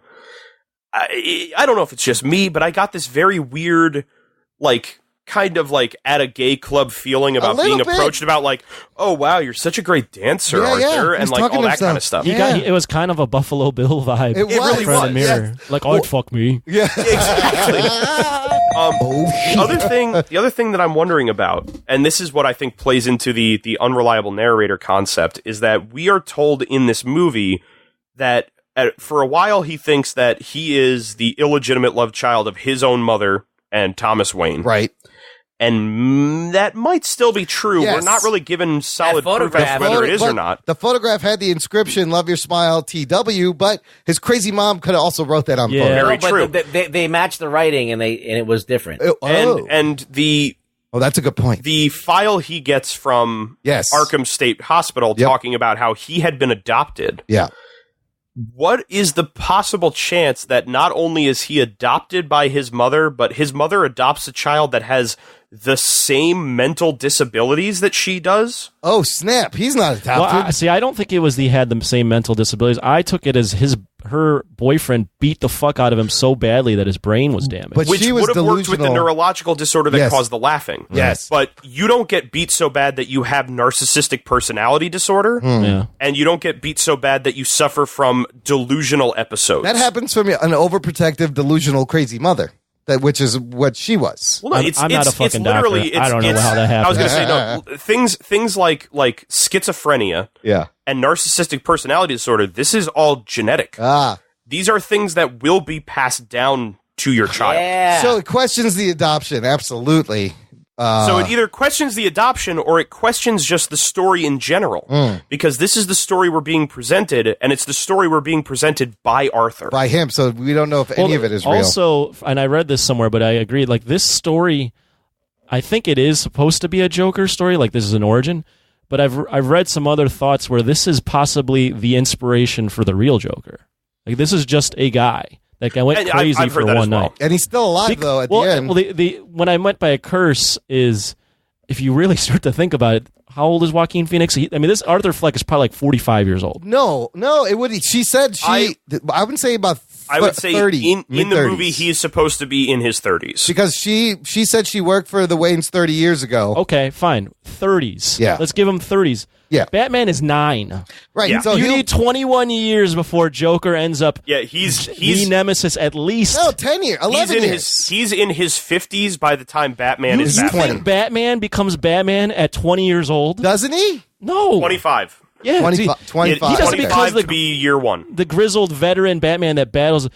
This is the same thing as the Jack Nicholson thing. Well, Joker, the nemesis Joker is going to be 60 years old. There's a lot of ties to 89 because they did that. They also indirectly made Joker the guy who kills his parents, just like 89. Although it's a little bit. I also find it interesting that if you go back and look at Batman 1989, the guy who plays young Jack Napier, he looks so old. He looks like he's the same age as Jack Nicholson. That's pretty funny. That is pretty funny. That was messed This up. is my take on it, and this could be it. Is that he's not the Joker at all. He might not. He's just the guy that's in Arkham that thinks he's the Joker. Yeah. This movie should have been called like his insane fantasy is that he's the Joker because he has this laugh condition.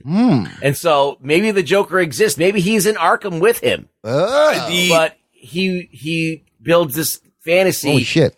So he can feel like he's the Joker. That was the vibe I got too. Is that like here? I know you can go after me, Delhauer. Sorry. Yeah, of course. I just find it hard to believe that this guy with this much mental illness and this much lack of can get his shit confidence together, can get his shit together and run Gotham. Like I just don't see this man. I see him being, of course, a mentally disturbed, crazy person, but I don't see him becoming the man that can go tit for tat with Batman. And I'll tell you how he can do it. Yeah. Okay.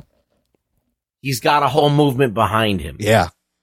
So he's got thugs that are ready to do whatever he wants because they look at him as the guy that's going to lead them to the promised land. Yeah. It's going to help them fuck over the rich. They don't know that he's an idiot. Yeah. Well, they have no idea. Let me ask you this, though. Do you think it was realistic, and I know that we're talking about a comic book movie, but do you think that shooting a character like, what was the name's character? Robert De Niro's character? Murray Franklin. Murray Franklin, who is established even as by the Joker himself as a character that the poor people even watch and enjoy. Yeah. Do you think shooting him on live TV would cause riots? Like, do you think that's the man you shoot? I just don't think that's the flame to the match that would have caused all these riots. I think that because he was ridiculed by him previously, and he has a condition, and that is like something that's really fucking. They would never do that now. Like you could never do that. But they would do You'd it be in the fucking 80s. roasted. Yeah, in the 80s maybe, in the 70s definitely. But like, if they were to do that, and the guy comes and shoots you, I don't know. It wouldn't be this like groundswell like they make it, but I think this all happens before he even gets on the show. It's this guy who shoots these two Wall Street fucks that were like Weighing being people. an asshole. Yeah. And they're like, yeah, fuck those guys. Fuck those rich fucking guys. And so that they're already on board. And then when he goes and says, you get what you deserve, they're already there. They're already at the point where they're committing crimes. They killed cops right before that, right? Or right after that. They didn't kill them. They put them in the hospital. Them. I thought it was interesting how up until then he was planning on shooting himself as the big punchline. And that's a whole. We haven't even touched the whole Martin Scorsese. Todd Phillips is basically taking a comedy and Taxi Driver, rolling them all into one, and a little bit of Fight Club sprinkled in there. Dog Day Afternoon, some stuff from Dark Knight. Let me tell you, I watched this movie and then I rewatched Taxi Driver and I watched King of Comedy all this week for the first time. And this almost is like ghost directed by Scorsese. He literally smushed those two movies together. Instead of a Taxi Driver, it's a clown business, and then shoehorned Gotham and the Waynes over it and combined it all. I don't know if it's an homage, if it's a mashup, or if it's a direct ripoff. I can't decide. You want to talk about something that's fucking hilarious? And I was talking about this movie maybe a few months ago. It's called You Never Were Really Here. Yes, it's a movie that Joaquin Phoenix was in where he plays a guy who lives with his mother, who's mentally disturbed, who he goes and finds like children that are sold off into like slavery, into like sex slavery. And he's very violent and it is basically a Taxi Driver movie. Yeah. It's basically an homage to Taxi Driver. So he was already in Even this more movie than before. this? Yes, and the movie is 10 times more violent. One of the funny great. aspects of that movie is the kid who plays young Bruce Wayne in Joker played the young version of Joaquin Phoenix's character in that movie. Oh shit, really? So if you want to watch Joker, the prequel, that's also the Joker. movie you should watch. I'm going to cue you up on this next point. All right, because you touched upon this earlier, and I agreed.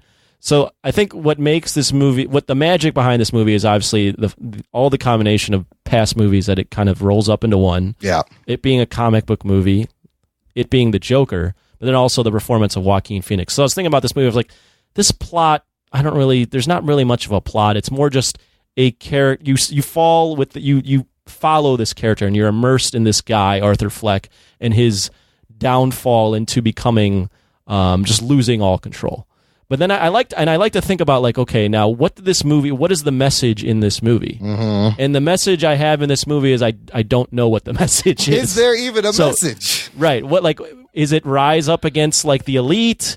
Is it like a mental health awareness thing? Is it be nice to everybody? What is the message? And you touched upon that, Delhauer. My feeling on it is that the movie itself does not fully have a message. Mm.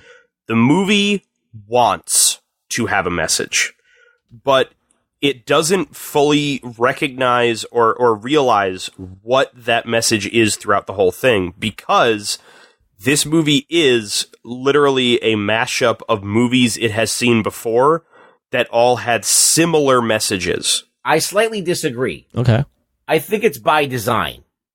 I think that Todd Phillips, even though he's an asshole to a lot of people, I think that I think if you listen to him when he talks in his interviews about this movie, he is fully dialed into the fact that he doesn't want to answer any question. Yeah.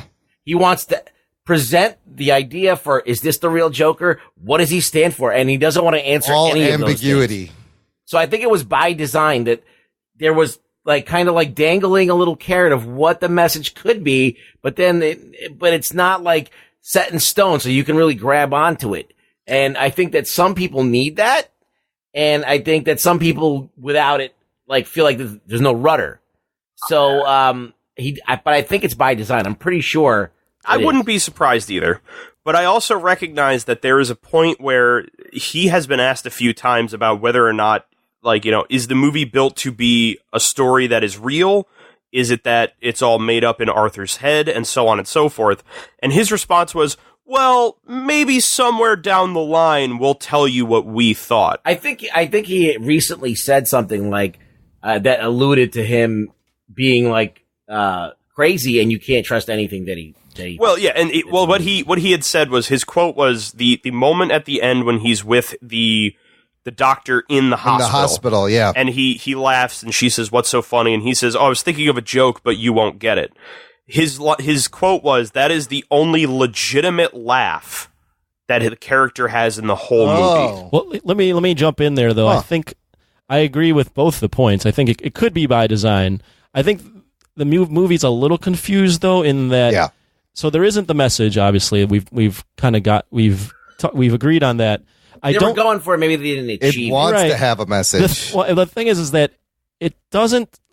And when we are talking about how like some of it's not real, I don't think it leans far enough into the fact that you don't know what's real and what isn't. Like I can kind of tell what was real and what wasn't. So I don't think it's leaning far enough for me to be like, oh, this movie, it didn't blur it enough for me to be like, okay, the intent of this movie is for me not to know what the fuck's going on. Yeah, there are moments that are very blatantly obvious, or even told to us, this is not real. Right. Yeah. But then there are moments where you can question whether or not they are real. I personally feel like if this is supposed to be a story that is being told to this doctor at a hospital, things like his whole appearance on the Murray Franklin show feels like it's not real. Like his whole ranting about you people would all walk past me if I was dying on the street and everything feels so sculpted. It feels so built that it isn't a genuine moment. The only thing that makes me question, like, me thinking that is a real moment is they already did the fake out moment earlier in the movie. Yeah. So it's tough to be like, this is another fake out moment. I think out of all of them, the one that for the longest time I was very certain this is definitely not a real moment was after he gets arrested and he's in the cop car. It gets crashed into by the ambulance that was stolen by rioters. Yeah. And then they pull him out almost like he is the dead body of Christ. Right. And lay him on the cop car. Yeah. He's laying there coughing up blood. Yeah. But then suddenly he's perfectly fine enough to get up, smear his own blood in a smile on his face, and dance around in front of all of them while they cheer him. I was like, oh, that never fucking happened. See, I thought that was real. That feels like a moment that's entirely cultivated There's a couple by him. of weird edits, like after he confronts Thomas Wayne in the bathroom and gets punched, he's standing at the sink, and then it cuts to him in his apartment standing in the same pose. In front of the fridge. In front of and that's when he opens the fridge, takes everything out, and gets in, right? Well, then the next shot is the phone ringing, a call from Franklin Murray's show, and he is in his bed. Like, those three things are very weird that they're right next to each other. Rugs, you had Go ahead, Rugs. Yeah, I've been trying to say this for like 10 minutes, but like, if you watch Taxi Driver, yes, there are theories that Taxi Driver doesn't even take place. Like what happens to Taxi Driver, because you never see him leaving or coming into his apartment. It's like these weird cuts that don't make any sense transitionally. Oh, and Scorcese does the same thing in King of Comedy, where he, what's his name? Rupert Pumpkin imagines whole conversations with Jerry Lewis, shit that never happened, and he goes in and real there's life. No cuts to it. They don't allude to it. There's nothing. They just jump in.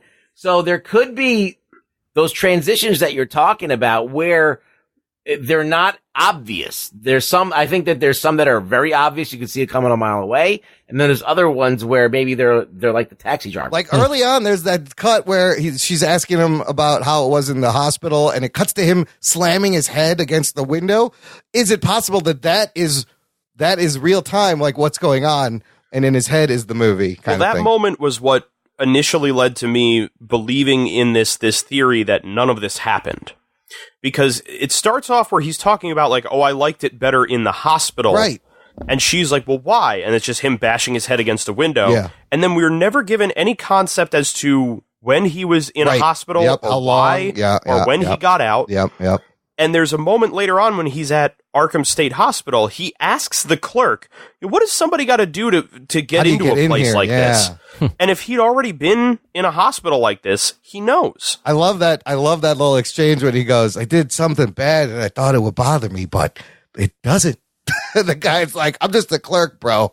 But I think the bit that Rug Boy brought up about like the editing in Taxi Driver and how it creates this very dreamlike aspect where you don't really know what might or might not have been real in this person's experience. This kind of brings up what I feel is my biggest gripe with this movie. And the biggest problem that I have with it, and I know Imran had made a comment earlier, is that this movie ultimately feels like it's one made by a film student that wants to be Martin Scorsese. It's a cover song of Scorsese hits. But that's all right, because he's going to die soon, and we need someone else to make these. That's a good point.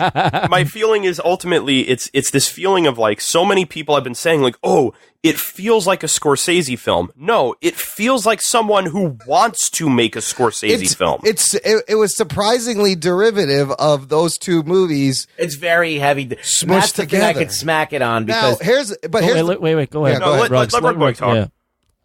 Oh, wow, I get to talk. Yeah. Fuck you, Imran. Fuck that show. Like, it is like very derivative of Martin Scorsese and other movies that we've talked about.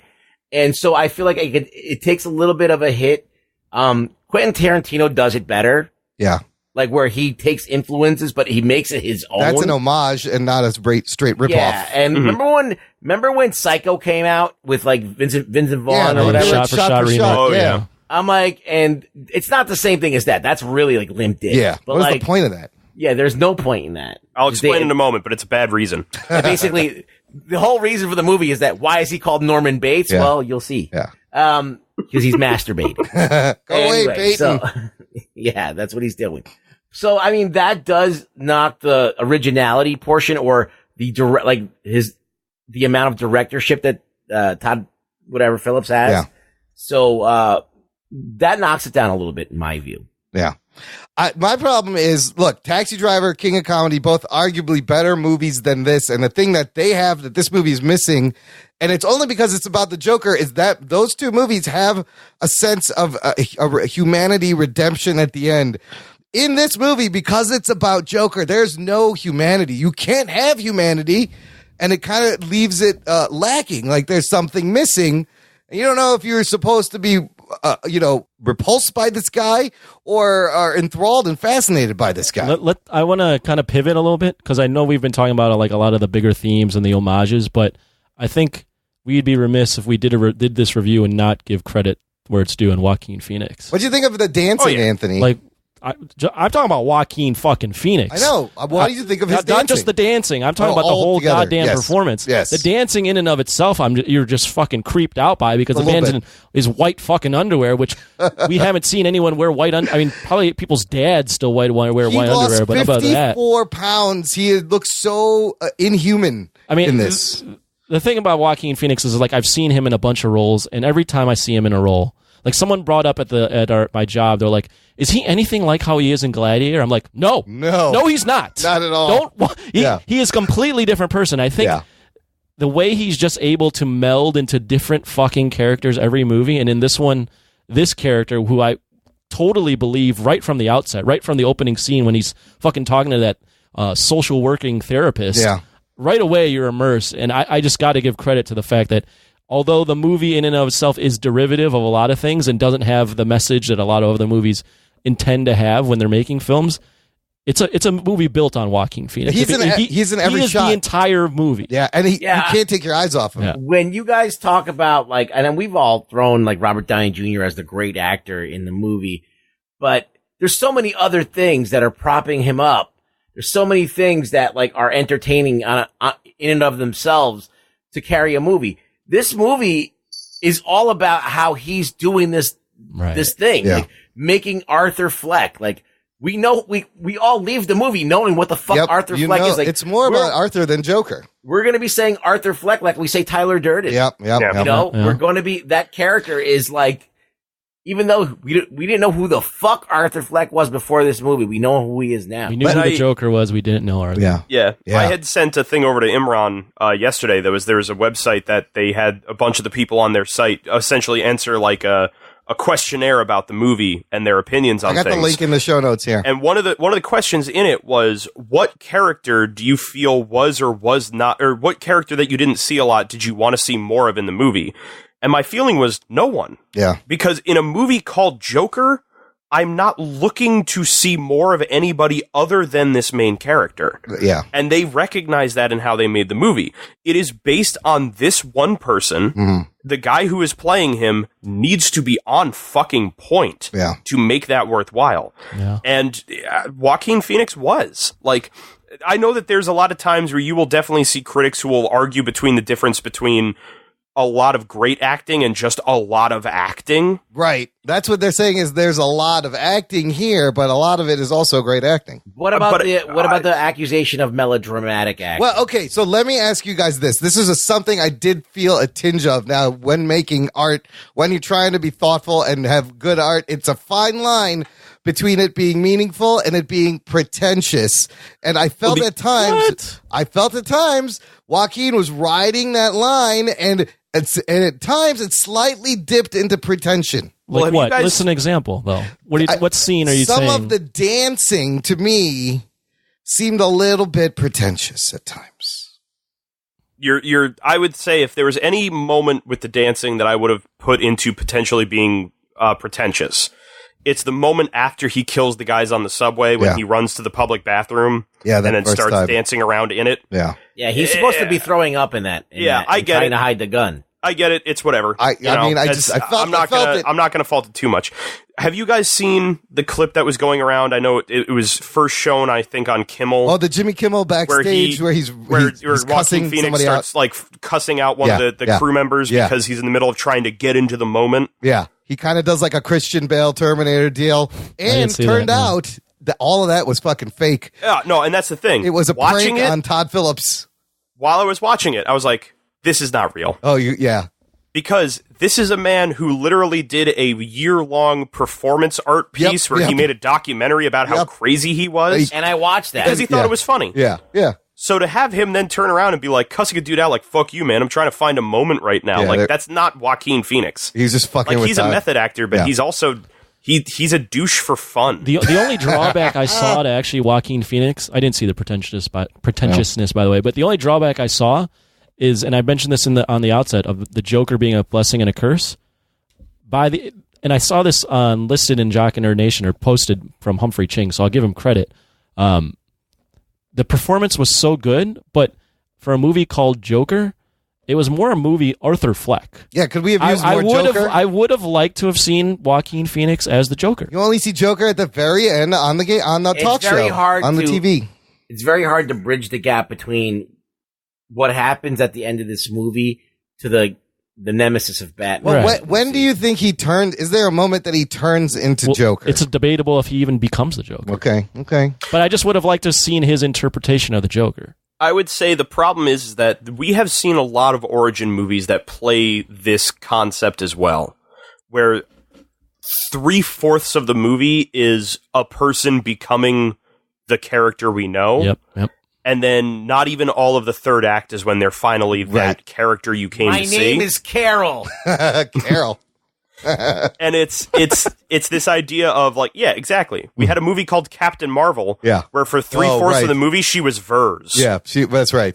I mean, Captain Marvel, Doctor Strange, all of them do that. Yeah, they do that. So it follows that formula that I'm not going to turn around and be like, oh, there wasn't enough of the Joker. I do agree that there wasn't. But there's a lot of movies where you don't get enough of the character you want to see anyway.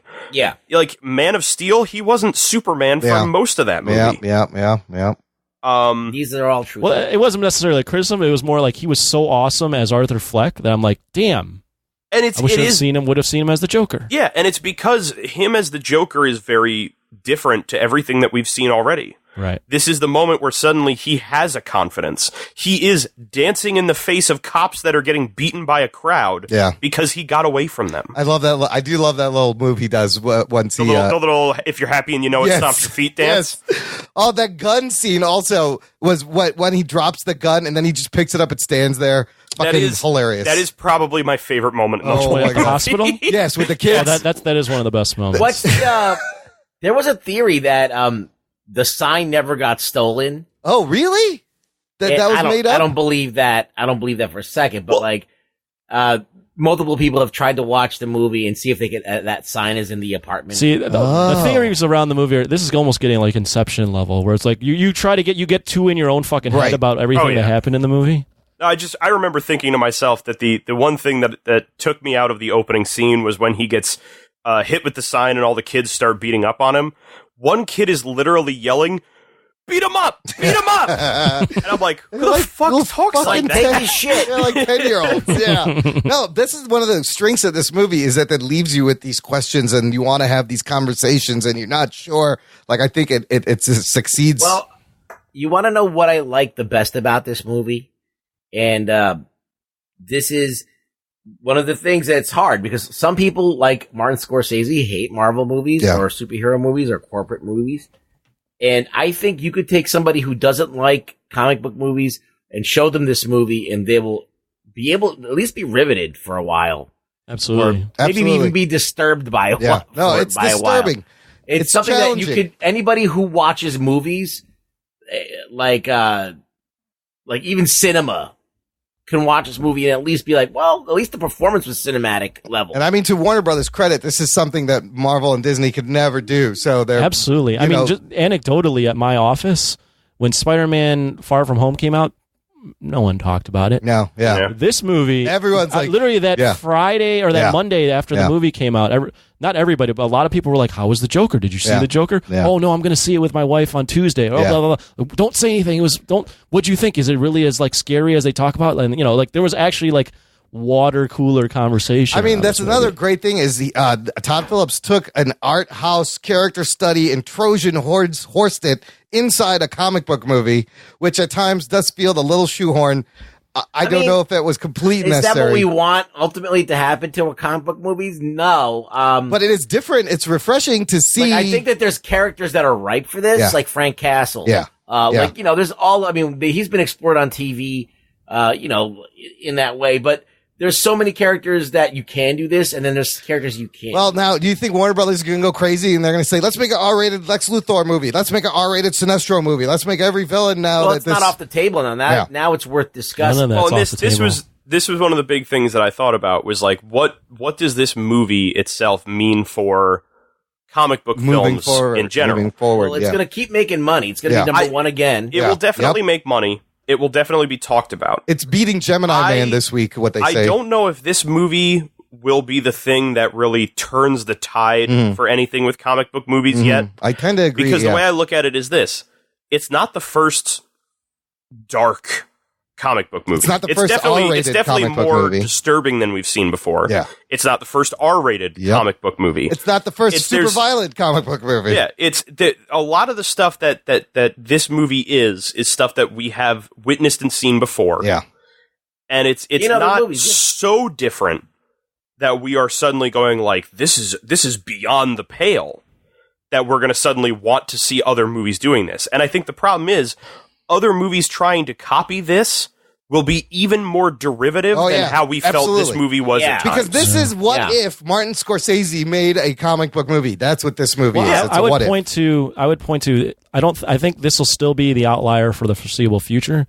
And the movie I point to that was supposed to change how comic book movies are being made and should have maybe was Logan, and nothing changed after Logan. But all we got was more Deadpool. Right. But even Logan, like, they got so close, but then Hellboy came out with an R rating. Yeah, that doesn't work. Yeah, I mean, Logan no one saw Hellboy. Logan had to fall back on fucking clones ultimately. I mean, Logan is a very dark film. Yes. In its own way. Yeah. And it's a very well made film, and it's shot way differently than most of the these Marvel films and most of the comic book movies, and still nothing came out of it. This is still a brand apart from Logan. Yeah, it's true. Logan you can see the connective tissue to X-Men movies and all that shit that was made. Seeing Hugh Jackman, who had played this character for 17 years. That was completely different. In this dark, this very violent, and this very raw and emotional movie. And the ending. Was able to bring the end of him playing the character to a different level. Whereas this took a character and an actor playing a character that we had not seen before and tried to match that intensity off the bat. And kind of put a real... I mean, it is the realistic, grittiest version of how this could happen. The Dark Knight has a lot of gravitas and a lot of realism, and but it's more of a... It's a broader stroke movie. Yeah, right. He's just crazy. It's like Nolan's all about themes. He's all about fear in the first movie and overcoming your fear. Right. The second one is about like what is a hero and what is a villain and what's the difference. Like it's a very thin difference. The third movie's about bridges, I think. Yeah, holes in the ground and bridges. Yeah, no one knows what that movie's about. But then that's where it goes off the rails. Yeah. Go ahead. I will say one of the big things that I give this movie, and it's one of the things I thought of the first time I saw it, was there are moments in this movie that feel like the closest any live-action Joker has gotten to the comic book character. Yep. And it's two moments. It is the moment after he kills Randall, when Gary, the little person, is crying in the corner and like, please don't kill me, I don't want to die. Yeah. And he says, I'm not going to kill you, you're the only person who was ever nice to me. And as he goes to leave, he leaps at him and he goes, he does the scare. Just to scare him. So fucking dark. Because to him, that's funny. Yep. And the other was when he's on the Murray Franklin show and he admits to the fact that he murdered the 3 Wall Street guys on the train. Yeah. And they're like, oh, did you do it because of you had a reason or anything? And he was like, no, it's just because they were assholes or whatever. They were like, oh, that's you don't have any reason? He goes, all right, how about this? They couldn't carry a tune to save their lives. That's his joke. Is such a Joker moment. Yeah. Yeah, that's true. Do you think he should be nominated for Best Actor? Joaquin Phoenix. I mean, he's been nominated before. Yeah. I don't see why not. This is definitely a standout performance for him. I mean, he's good in everything. He's just as good as this in every movie. It's just like this one was just so much more popular. This is more obvious. Like the other stuff is more understated that he does. Johnny Cash notwithstanding, but like this is another one that stands out as he's kind of like not being subtle. He's really like doing something that stands out. This is the weirdest Johnny Cash movie I've ever seen. I'll tell you that much. I would buy this album. Definitely buy this album. Couple of other things. Going back to the Murray Franklin show. I love how the nod to Dark Knight, the comic book, where he comes out and he kisses the sex doctor right away, and he does the same thing with Dr. Ruth, except he kills her in that one. That whole scene reminded me of the Dark Knight. In the Dark Knight, everybody in the audience is dead. He gasses the whole audience. It's fucking insane. So when so people are saying this movie is, I'm like, I was expecting there's barely any mayhem on a astronomical, like for all of this fucking doomsaying that people were saying, like all of this fucking the cops outside, like I don't know. It's it was not just like as way violent too as hyped. I thought. Yeah, Definitely overhyped. Definitely not. There's 4 kills. Not as violent as they made it out to seem. I think it's 6 people he killed. Is it? Well, it's the 3 Wall Street brothers. 3 Wall Street brothers. Then his mother, Randall, and Murray. So 6. Then the therapist at the end. You don't see it. You don't see it. You see blood. 7-ish. But dude, when he suffocated, but it's not on screen, so it's like you don't see the violence of it. You just kind of like, okay, he killed her. Also, the fact that he does like the jaunty little strut down the hallway with he's the just blood running. footprints. Yeah. And then he goes down the corner, and then he's being chased by orderlies back and forth like it's comedy. a fucking Scooby-Doo cartoon. I know, it's like a Three It was very Stooges well done. skit. But man, when he killed his mom, that was fucking disturbing. You kind of saw it coming, but it was still shocking and disturbing in a good way. I also love the allusion to Bernie Getz. You guys, Delhauer, you must know the name Bernie Getz, living in New York tri-state area. Oh, yeah. Absolutely. Anthony, have you ever heard of Bernie Goetz? Nope. 1984, this dude Bernie Goetz shot 3 African-American dudes that were messing with him. He was dubbed the subway vigilante by the media. And this happens around the time this movie takes place, which, look, I know it's supposed to be Gotham, but it's clearly just New York City. Oh, it's absolutely just It's actually New York. Jersey City in a lot of shots. Where's those stairs? Is that in the Bronx? That's in the Bronx. Those stairs are amazing. No. Is that Bronx or Brooklyn? It might be Bronx. Because I didn't know it's that hilly in parts of New York. But, they shot in Bronx, a bit in Brooklyn, a bit in Queens, and then Newark and Jersey City. Yeah, I love the way the city looks. The graffiti was on point, just the sense of the city crumbling, and it reminded me of like the Warriors and Taxi Driver. They did a really good job of making Gotham feel like a hellhole. Because like in Batman '89, it doesn't. It's just it's like so a overly gothic stylized. wonderland, right? And I love that. And then too. in being Batman, other than the Narrows, which only feels like maybe like a 3-block radius. Yeah. It's really just Chicago. It's Chicago, Right. and this is just New York in the 80s. Dark Knight is the one that fully sets up the fact that Gotham in the Nolanverse is Chicago. Yeah. Yeah, so this is a good job of like immersing you in this world where it's like, wow, this sucks. And New York at that time was very dangerous and scary and just like that, and clearly influence on Gotham. I will say real quick, because you asked the question, you only let one person answer. Oh, you sorry. fuck. What was the question? Yeah, Joaquin Phoenix. Yeah, I'll nominate him for an Oscar. Should he win? Should he win it? He should I don't get a know if nomination. he should win. I mean, it's fucking what, October? Yeah, I mean, it's going to be early next year. There's only 3 months. I don't watch enough movies to say you should win. I was going to say, this is the thing. We're now heading into Oscar award season. show season. Yeah, so it's like we're going to see a lot of movies that are fighting to try and get up there in the next 2 months. I think he will most likely get a nod for a nomination at the Golden Globes. Yeah. I feel like Oscars has a little bit more gatekeeping in it, and especially with the controversy around the movie, they may try to play political and stay away from it. They say, why are you going to award this? The weird thing is they're now in a spot where it's like to stay away from it might be political, but to ignore it might be more controversial. Right. That's going to be interesting to see. I know I read this article where Oscar voters were divided. One person said this is a masterpiece. Another person said this movie should be banned. So it's already divisive amongst the Oscar voting people. Do you guys think there should be a sequel? This thing is clearly, it's going to make like $500-600 million, maybe $700 million. They're going to want to capitalize, but do we need a sequel of this? This is where the comic book movie versus Artur movie thing falls apart. Yeah. Todd Phillips for a while has said that the reason that they wanted to make this movie was, and the way he pitched it to Joaquin Phoenix was, let's make a real movie and pretend it's a comic book movie, was literally like the thing he said to him. Right. The problem is once you start talking about sequels is where you have to start trying to build stories just to fit the idea of making another movie.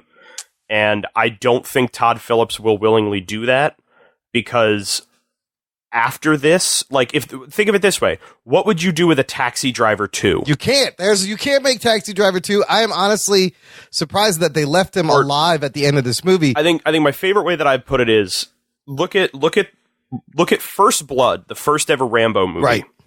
Was written as a movie that was meant to have a message about the horrors of both Vietnam, what it did to soldiers over there, and how they were treated when they came home. Yeah. It is meant to be a very cerebral movie about the horrors and the way we treated our armed forces in that time. Then there's First Blood Part 2. Which is, fuck yeah, where America. literally it's just an action movie where we sent Rambo to refight the Vietnam War. Go back, kill him again. So it's this idea of you can have a movie that is based on having a message, but the moment you make a sequel, whatever message you meant to tell cannot possibly extend to 2 movies. Anthony, would you want a sequel to this, or should this be it? Should this be a one and done the way they left it off? I'm reading a quote where Joaquin Phoenix kind of left it open to potentially he said he do a would be sequel. up to it, yes. Yeah. That we could still be shooting I think they should leave it as is. Although I wouldn't mind seeing Joaquin Phoenix, again, I mentioned, be the Joker. If he is, in fact, the Joker. Right. I think they should leave it. I think they struck as much lightning in a bottle as they could with this. Yeah. Especially with the pre-hype. Yeah. I think they should leave it. Ruggs, do you think they could use this to set up Matt Reeves' Batman in that movie? Will this be the same young Bruce Wayne, or should they just ignore this for the Batman movie? I don't think it works with Batman. Mm-hmm. And I mean, because he's just not the Joker. Yeah, is he the Joker? That's the question that leaves you with. He is a kind of Joker. Yeah. He is something that could maybe become the Joker along the way, but without that bridge movie that gets him there, or some kind of, or I don't know how you get him there. Would it be that he becomes even more, like maybe in the first encounter, he's not that big of a deal, but then after going back and forth with him, that inspires him to be even more maniacal? Yeah. I don't know. Like, I really don't know how to actually take this Joker and make it more akin to a villain in a Batman movie. Exactly. That's a good point. The question that I was going to pose was, for a character that essentially by the end was positioning himself to be this hero of the people and of the downtrodden. Folk hero almost, yeah. How do you then make him the villain of a story in which he's literally being beaten up by a rich man in a costume? That's a good point. Well, yeah, that's a great question. Like, I mean, how do you end it? When you end this movie, obviously you end it with him in the mental institution. Yeah. So let's say he gets out.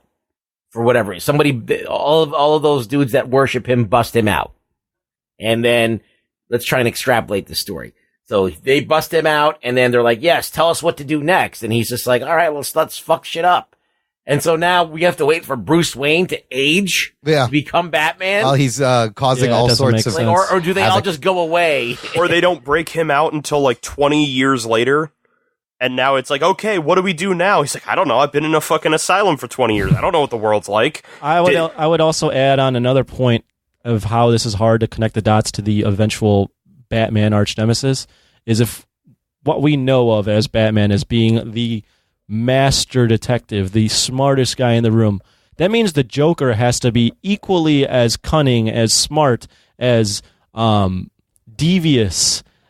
He has to be the polar opposite of Batman, right? Yeah, they didn't build in any aptitude. There's not that mental capacity with this guy. He is agent of chaos, but not really. As we saw with Heath Ledger's Joker, is that he is equally as clever, but the most clever thing that he can do is play against what is ever expected of someone in his position. So this is a great point, because this leads right into my next point, whereas Heath Ledger's Joker, to me, seemed like this guy was 10 steps ahead of everyone. Smartest guy in the room.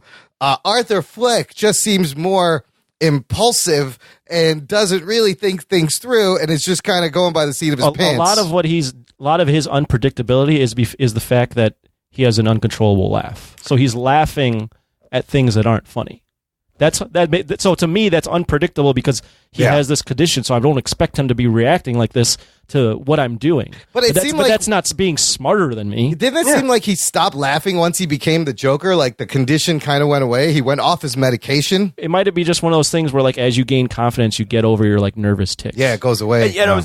His whole laughter thing was that it was supposed to be an emotional disorder in which when he felt uncomfortable or when he felt nervous, the laughter started. Yeah. Once he took on this Joker persona, he was so confident in himself, he wasn't nervous anymore about anything. So it wasn't coming up. Well, I also think that he wasn't fighting anymore. He just gave in. He had decided that it was going to go one of two ways. He was either going to go on that show and shoot himself in the head and kill himself. Right. Or he did what he did. Yeah. And so I think at that point in time, his desire to like protect his protection, his fight or flight shit is gone. He doesn't care anymore. He doesn't care if he lives or dies. And I think speaking to when we had commented about how like at one point his plan was he was going to go on the show and he was going to shoot himself, and then he decided not to. Was the plan to shoot himself was based in the idea of still feeling like he didn't belong in the world he lived in. And that, there is something wrong with him, that he needs to go away. Oh. It was once he then had that moment with his mother where he said, you always said my laugh was a condition, but I think it's just who I am. Yeah. Is that once he embraced this concept of who he believes he should be. Everybody else was is when wrong. He then turned around and said, no, I'm not the problem. Yeah. You are all the problem. That's very Joker. And that's why he then turned it around and turned it on Murray. There's so much deep stuff in this fucking movie. There definitely is lots of little parts where you're like, oh, I could see this being the Joker that eventually gets into comics and becomes the Joker that I know and love. I can't see enough of those connective tissue. Yeah. And that's why I appreciate it as a movie that would stand on its own. Exactly. Yeah. It has enough of the underpinning concepts of the character that you're like, oh, I could see this being a piece of the character that I know.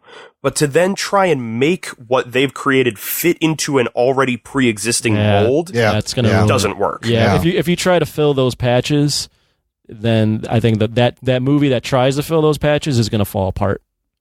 Yeah. All right. Before we rate the movie, here is the hardest question: where does Joaquin Phoenix rank amongst live action Jokers? I'm talking. Which ones you got? You got a list. I'm talking Cesar Romero. Oh God. Jack Nicholson, Heath Ledger. Are you going to count the Gotham fucking guys? No. Okay. Oh, they are live action. Cameron Moynihan, I guess, but let's just go. And Cameron Moynihan. Okay, you want to throw them in? I'm talking Cesar Romero, Jack Nicholson, Heath Ledger, Jared Leto, Joaquin piece of art on our Jock and Our Nation with all the different Jokers letters. and Batmans. Yeah. And all the different Joker actors and all the different Batman actors. Oh, that one. That's right. That they match up with each, and they're standing in a row. Yeah. There's that other one where all the letters are a different Joker. So okay, go ahead. Yeah, minus the Gotham fucking Cameron Moynihan. This is hard. Who wants to start? Where would you put? Jared Leto's got to go at the bottom. That's all I'm saying. Why don't you start? Fuck. All right, at the bottom. Instead of copying everyone else's answer, you fuck. Okay, I'm really torn. I'm gonna say at the bottom, Jared Leto. Then I will put Cesar Romero from Batman 66, who painted over his mustache. Then I will put the Jack Nicholson. I love that fucking Jack Nicholson Batman. Now, it's so fucking hard to rate because you see Heath Ledger mostly as the Joker. You don't know how he got there. Joaquin Phoenix's Joker reminded me a lot of Jack Nicholson's Joker in that you see what he was before and how he got created. I'm going to say Heath Ledger still edges him out a little tiny bit just because of the movie he's in, and I don't know. I think because we don't get a lot of Joker. We get him until the very end. So it's a great Arthur Fleck movie, but it's almost tied. I'm going to say Heath Ledger edge out by fucking half a point. Anthony. Oh, look at you. Will you do me a favor? Yeah. Will you give everybody the opinion that Imran wanted to give? Well, I think it's not even a matter. What is that? Can I just jump in here? Yeah, of course. Is it even like a discussion about the rest of the Jokers? Because we all know it's going to be the last two on top, right? Yeah. Okay, so is he better than Ledger? That's my question. Yeah, it's hard. I mean, you can't even Cesar Romero's performance. It's such a performance of its time. That, I mean, let's put it down to just the two because Jack Nicholson, although good, is not up to the level that these other two are. So no, agreed. The real question is better or than Ledger or not. Where do they fall? I think it's tough. I think they're on par. Yeah. I think Heath Ledger is a better Joker because he's the Joker longer. Yes. But Joaquin Phoenix's character, you get as lost in. I think it's equally an accomplishment because you get lost in Joaquin Phoenix being Arthur Fleck. Yeah. Almost as much as you get lost in Heath Ledger being the Joker. Yeah. And that in and of itself is an accomplishment because, as Rug Boy, I believe, mentioned, maybe someone else, no one knew who the fuck Arthur Fleck was. Right. We all know who the Joker is. So as long as you get a really talented actor playing the Joker, that's intriguing. But when you get a guy playing Arthur Fleck in this case, and it's equally as intriguing, I think that deserves a lot of praise. Okay. So it's tied for you. I have it tied. I can't I can't make a decision on that. Delhauer, what's the answer I wanted to give? Honestly, I do agree a lot with what Anthony is saying. I believe that it is the fact that what we got from Heath Ledger was we got the Joker 100% throughout the movie. Yeah. He was already this character the moment he came on screen. We don't have any background. We don't have another person he has to be. Whereas the most that we got from Joaquin Phoenix was we got Arthur Fleck, who then kind of became the Joker. And even to the point where there's not enough of Joker in Joker to compare between the two. And there's even a point where you can almost feel like the version of the Joker that you are seeing from Joaquin Phoenix is already pulling from things that we have seen from Heath Ledger. So I think ultimately I am of the opinion that I would rank Heath Ledger above Joaquin Phoenix as the Joker. I think as actors, they are both very much on par, but I do think that Joaquin Phoenix was able to give us something very intriguing to see without having to immediately be the character from the comic. I think he did a good job of making it different enough from these other performances. I'm curious to hear what Ruggs got this. Ruggs, who you got? Oh, Jesus. You guys pretty much all said the same shit, but like... Who's a better actor? Who's a better Joker? Look, one of them died for this role. You gotta take that into consideration. I'm gonna say Joaquin Phoenix, because he's alive, is probably gonna do more movies and great things. Yeah. This was Ledger's one breakout role where he did something that was extraordinary. No one expected him to do. So he pulled like a fucking rabbit out of a hat and fucking did it. Joaquin Phoenix, he's great in everything. And I think that pound for pound, he's good. He's the better actor, like not even a question. But I do think that, Heath Ledger got to be the Joker more. Yeah. And defined a lot of how, like, he pretty much took so much out of the role that, like, even when the other dude, Jared Leto, tried to be the Joker, like, he left nothing. Yes. For him. Right. Like, you know what I mean? Yeah. It's so the fact that Ledger, like, just ate up everything that Joker was, and then this guy was still able to put on a performance. Yes. I'm going to give it to Joaquin. Oh, shit. Shit. I will admit, I agree with Ruggs that it is impressive to see someone within 10 years of The Dark Knight tackle this character again. Because we didn't think it was going going to to do happen. it in a way where you don't immediately go, oh, fuck this. Yeah. That's true. It's a tough job. There was no way I could have anticipated someone doing the Joker better after you see Ledger. But he does it. He gets there. He does. Like, is it the better Joker?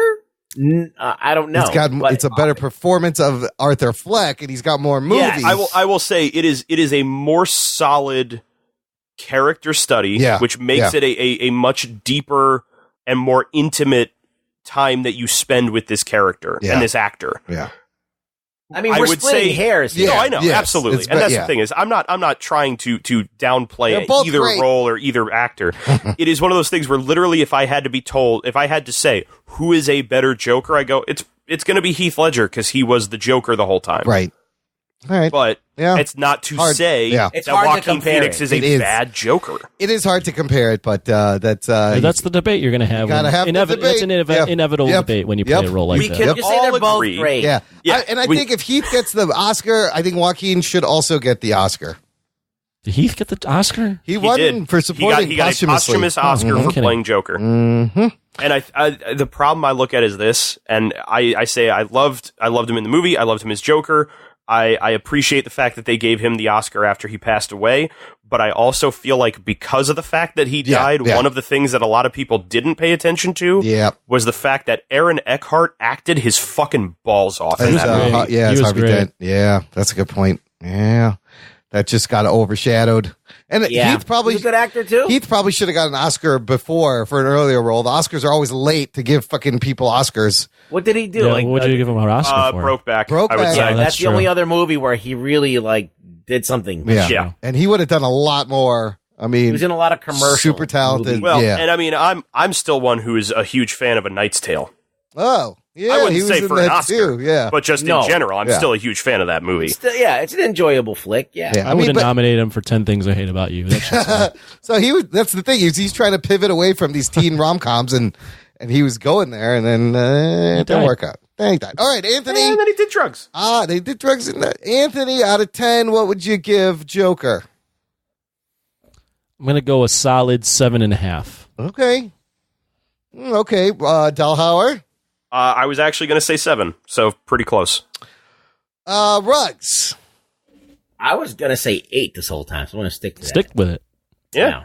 I'm going to go 8.5. Because it is a movie that I enjoyed. Imran, I want a dissertation about your goddamn reasoning. This movie. 8.5. I did entertain it. They filmed it. I loved it. It could have been a little less derivative, but it works. I'll tell you why I put it as an 8.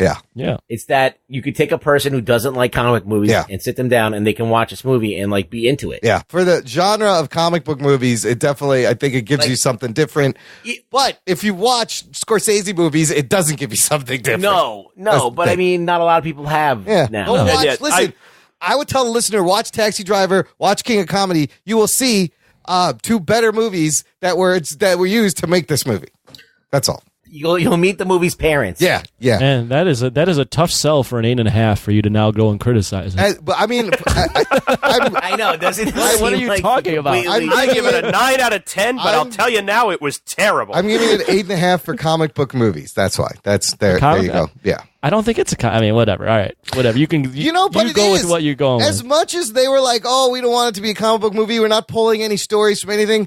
There's a lot of fucking comic book shit that they shoehorn in the end, and it reminds me of Killing Joke and Dark Knight, and you have fucking Batman's origin again. So how's it not a comic book? But it's a twist on the origin. This brings up a question that I would love to have all of us quickly answer, if we can quickly answer it. Never. What do you feel was the part of this movie they did not need to have in it? That's interesting. I think the part where he's standing on the car and makes the blood face. I kind of like the blood face, though. I kind of like the blood face. Or even the part where he's in the mental asylum at the end. I think it could have ended before that. I didn't need to have him actually physically interact with Bruce Wayne. Yeah, I was thinking, had you removed all the Thomas Wayne Batman shit out of this movie? I don't mind the Thomas Wayne stuff. Yeah. I'm saying him touching Bruce Wayne's face. Him literally shoving his fingers in his mouth to make him smile. Not only is it disturbing, but it's just one of those things where it's like, really, we're doing this thing where they've met before 20 years ago. Like, he could have interacted with Alfred or some gardener in the fucking thing. Like, he didn't need to interact with Bruce. I didn't need that repeating shot where it cuts back and shows Bruce in the alley at the end and I think those are part of reshoots because Joaquin looks a little bit heavier in that last final scene. His face looks a little more filled out than earlier, but they cut back to Bruce in the alley where he says you wouldn't get the joke. I don't know about all that. For a while, the thing that I was probably going to go with was I feel like we did not need to see the death of Thomas and Martha Wayne for the 19th time in the past 10 years. Movie. Yeah. But I think in the end, my ultimate feeling of what we did not need in this movie was I hated the whole fake relationship with Zazie Beetz. To make it that this relationship never happened ultimately makes it that this character does not need to be in this movie, and it doesn't give me anything Did it add anything that the rest Arthur? of the movie didn't already have. It just pushed his delusion. It's like, oh no, he's delusional because he thinks she knows him. I already know he's delusional. I've seen it before. They've proved that by now. I think the only thing that I'll debate you on this, and not that I don't necessarily disagree with you, but I think the reason why this is in the movie is to make the fact that he needs a friend so bad that he imagines one. Yeah. Like, that's how lonely he is. To make him feel normal. normal. That's how fucking crazy he is. That he is so lonely and so alone that he imagines that someone talks to him. I guess my feeling on it is that it either doesn't come around often enough or doesn't feel important enough for the character. No, you're right about that. Underused. That once it's revealed, it's like, oh, I guess he didn't know her. Yeah. Okay. Yeah. But I think that's why it's in there. All good. Because, I'll say this. She has a full name as a character. Sophie Drummond. I never did not know that until I looked it up. He never calls her Sophie. Also, the shooting yourself in the hand with the handgun, that totally is from Taxi Driver, but sure. They do it like 3 times in this movie. 8.5. 8.5. All right, fuck all you guys. A couple of quick announcements before we peace out. Listener, if you want some swag, a t-shirt, I sent Brian Goff his t-shirt for winning the Felty League. Brian Goff, congratulations. But if you want your own t-shirt, visit our shop, jockandnerd.com/shop. There is a sale on our TeePublic shop October 16th through 20th. Everything 35% off. You can get $13 tees, and everything else is reduced. Lots of fun stuff there. And we still need more Apple Podcasts. Here is the current count. We are up to 97 ratings on Apple Podcast. We would love for you to rate us, judge us on Apple Podcast. We're trying to get to 200 so we can reapply Rotten Tomatoes and really fuck up the tomato meter the proper way. Yeah, let's do it. Let's do it. All you listeners who have iOS devices are in the U.S., specifically you, but everyone should do it wherever you are in whatever Apple Podcast store in whatever country. But we need U.S. Apple Podcast ratings, and thank everyone. We've had like 10 new reviews. Go read them. They're on our website. Thank you so much.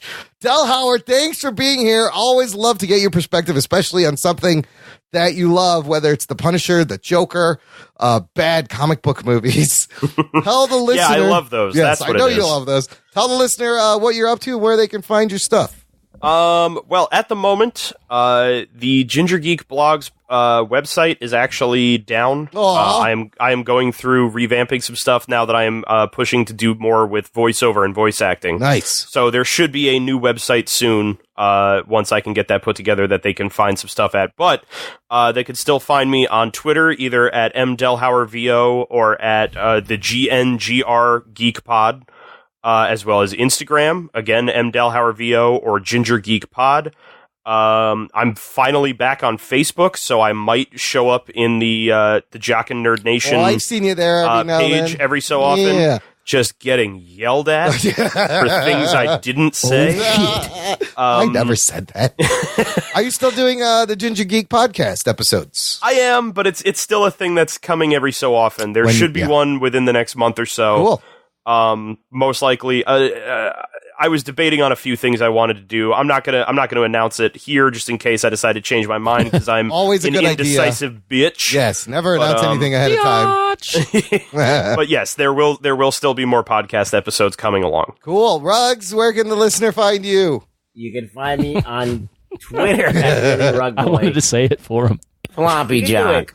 You can find me on Twitter at Really Rug Boy, where I don't post anymore and I argue with people. I don't do that anymore either. You can see Rug Boy and I get into very civil arguments. Oh, there's great. Where we both assume the other one may be getting mad, but realize that neither of us are. It's something you don't see. I wasn't mad at all. No, and neither was I. I was really interested to hear your perspective. No, and that's exactly how I felt, but it was also because everything's in text, you're like, I don't know if you're pissed at me or not. You could read this as you're yelling at me. Anthony and I used to have that problem, and I just talk to him and don't text him. But you guys, it's something you don't see a lot on Twitter is thoughtful back and forth discussion, which is it was great to read that. The thing is, it's like, if I'm mad at you, you'll know. Because I can't not, like, be a dick when I'm really... Yeah, please stop flooding my DMs with just pictures of puppet penis. Felty dick pic incoming. Like, even when I was arguing with Harry Knowles from Ain't It Cool News about the whole Scorcese thing. Yeah. And I was really civil to him, too, because I respect him to a degree. Yeah. Whatever. Oh, see, because I would have been so tempted to just be like, well, what do I care about what you say? You just touch people inappropriately. I can't believe he's still around. I didn't do that. I can't believe the Ain't It Cool News guy is still around. I got banned by Gail Simone for just doing that exact same thing. Yo, that's high praise. I had to laugh that recently, like, she has dived so far into the I'm gonna post things because I want, like, nerds to get mad at me, like, trolling. And it's like, what are you doing at this point? She's consumed with it, and that's why she banned me, because I was pointing it out. Yeah. Well, the thing, not to make this stretch this on too long, but once you get to that point in your career where you're on that side, you can't leave. No, if you leave, they turn on you. That's a good point. You can't leave. You got to fully lean into it at that point. This is why I always take the side of whatever. Yeah. Well, and then you get your white knights coming in, swooping in, and attacking people, and he's blocking people. And I it's would just love a fucking to have mess. some white knights swooping in, yelling at Rug Boy for me. All I know is I want to mansplain for someone. Anthony, I want you to specifically be my mansplainer from now on. I got you, buddy. Mansplain everything I got just you, for buddy. Delhauer. What'd he say? Toxic masculinity at its finest, right here. I'm about to mansplain for you. Only at the Jock. Teach me things I already know, Anthony. That's for another episode, listener. Thanks for listening to the Jock and Nerd Podcast. My name is Imran. My name's Anthony. He's the Jock. He's a nerd. We'll peep you next time. Sloppy Jock. That's a big fuck up right there. Yeah!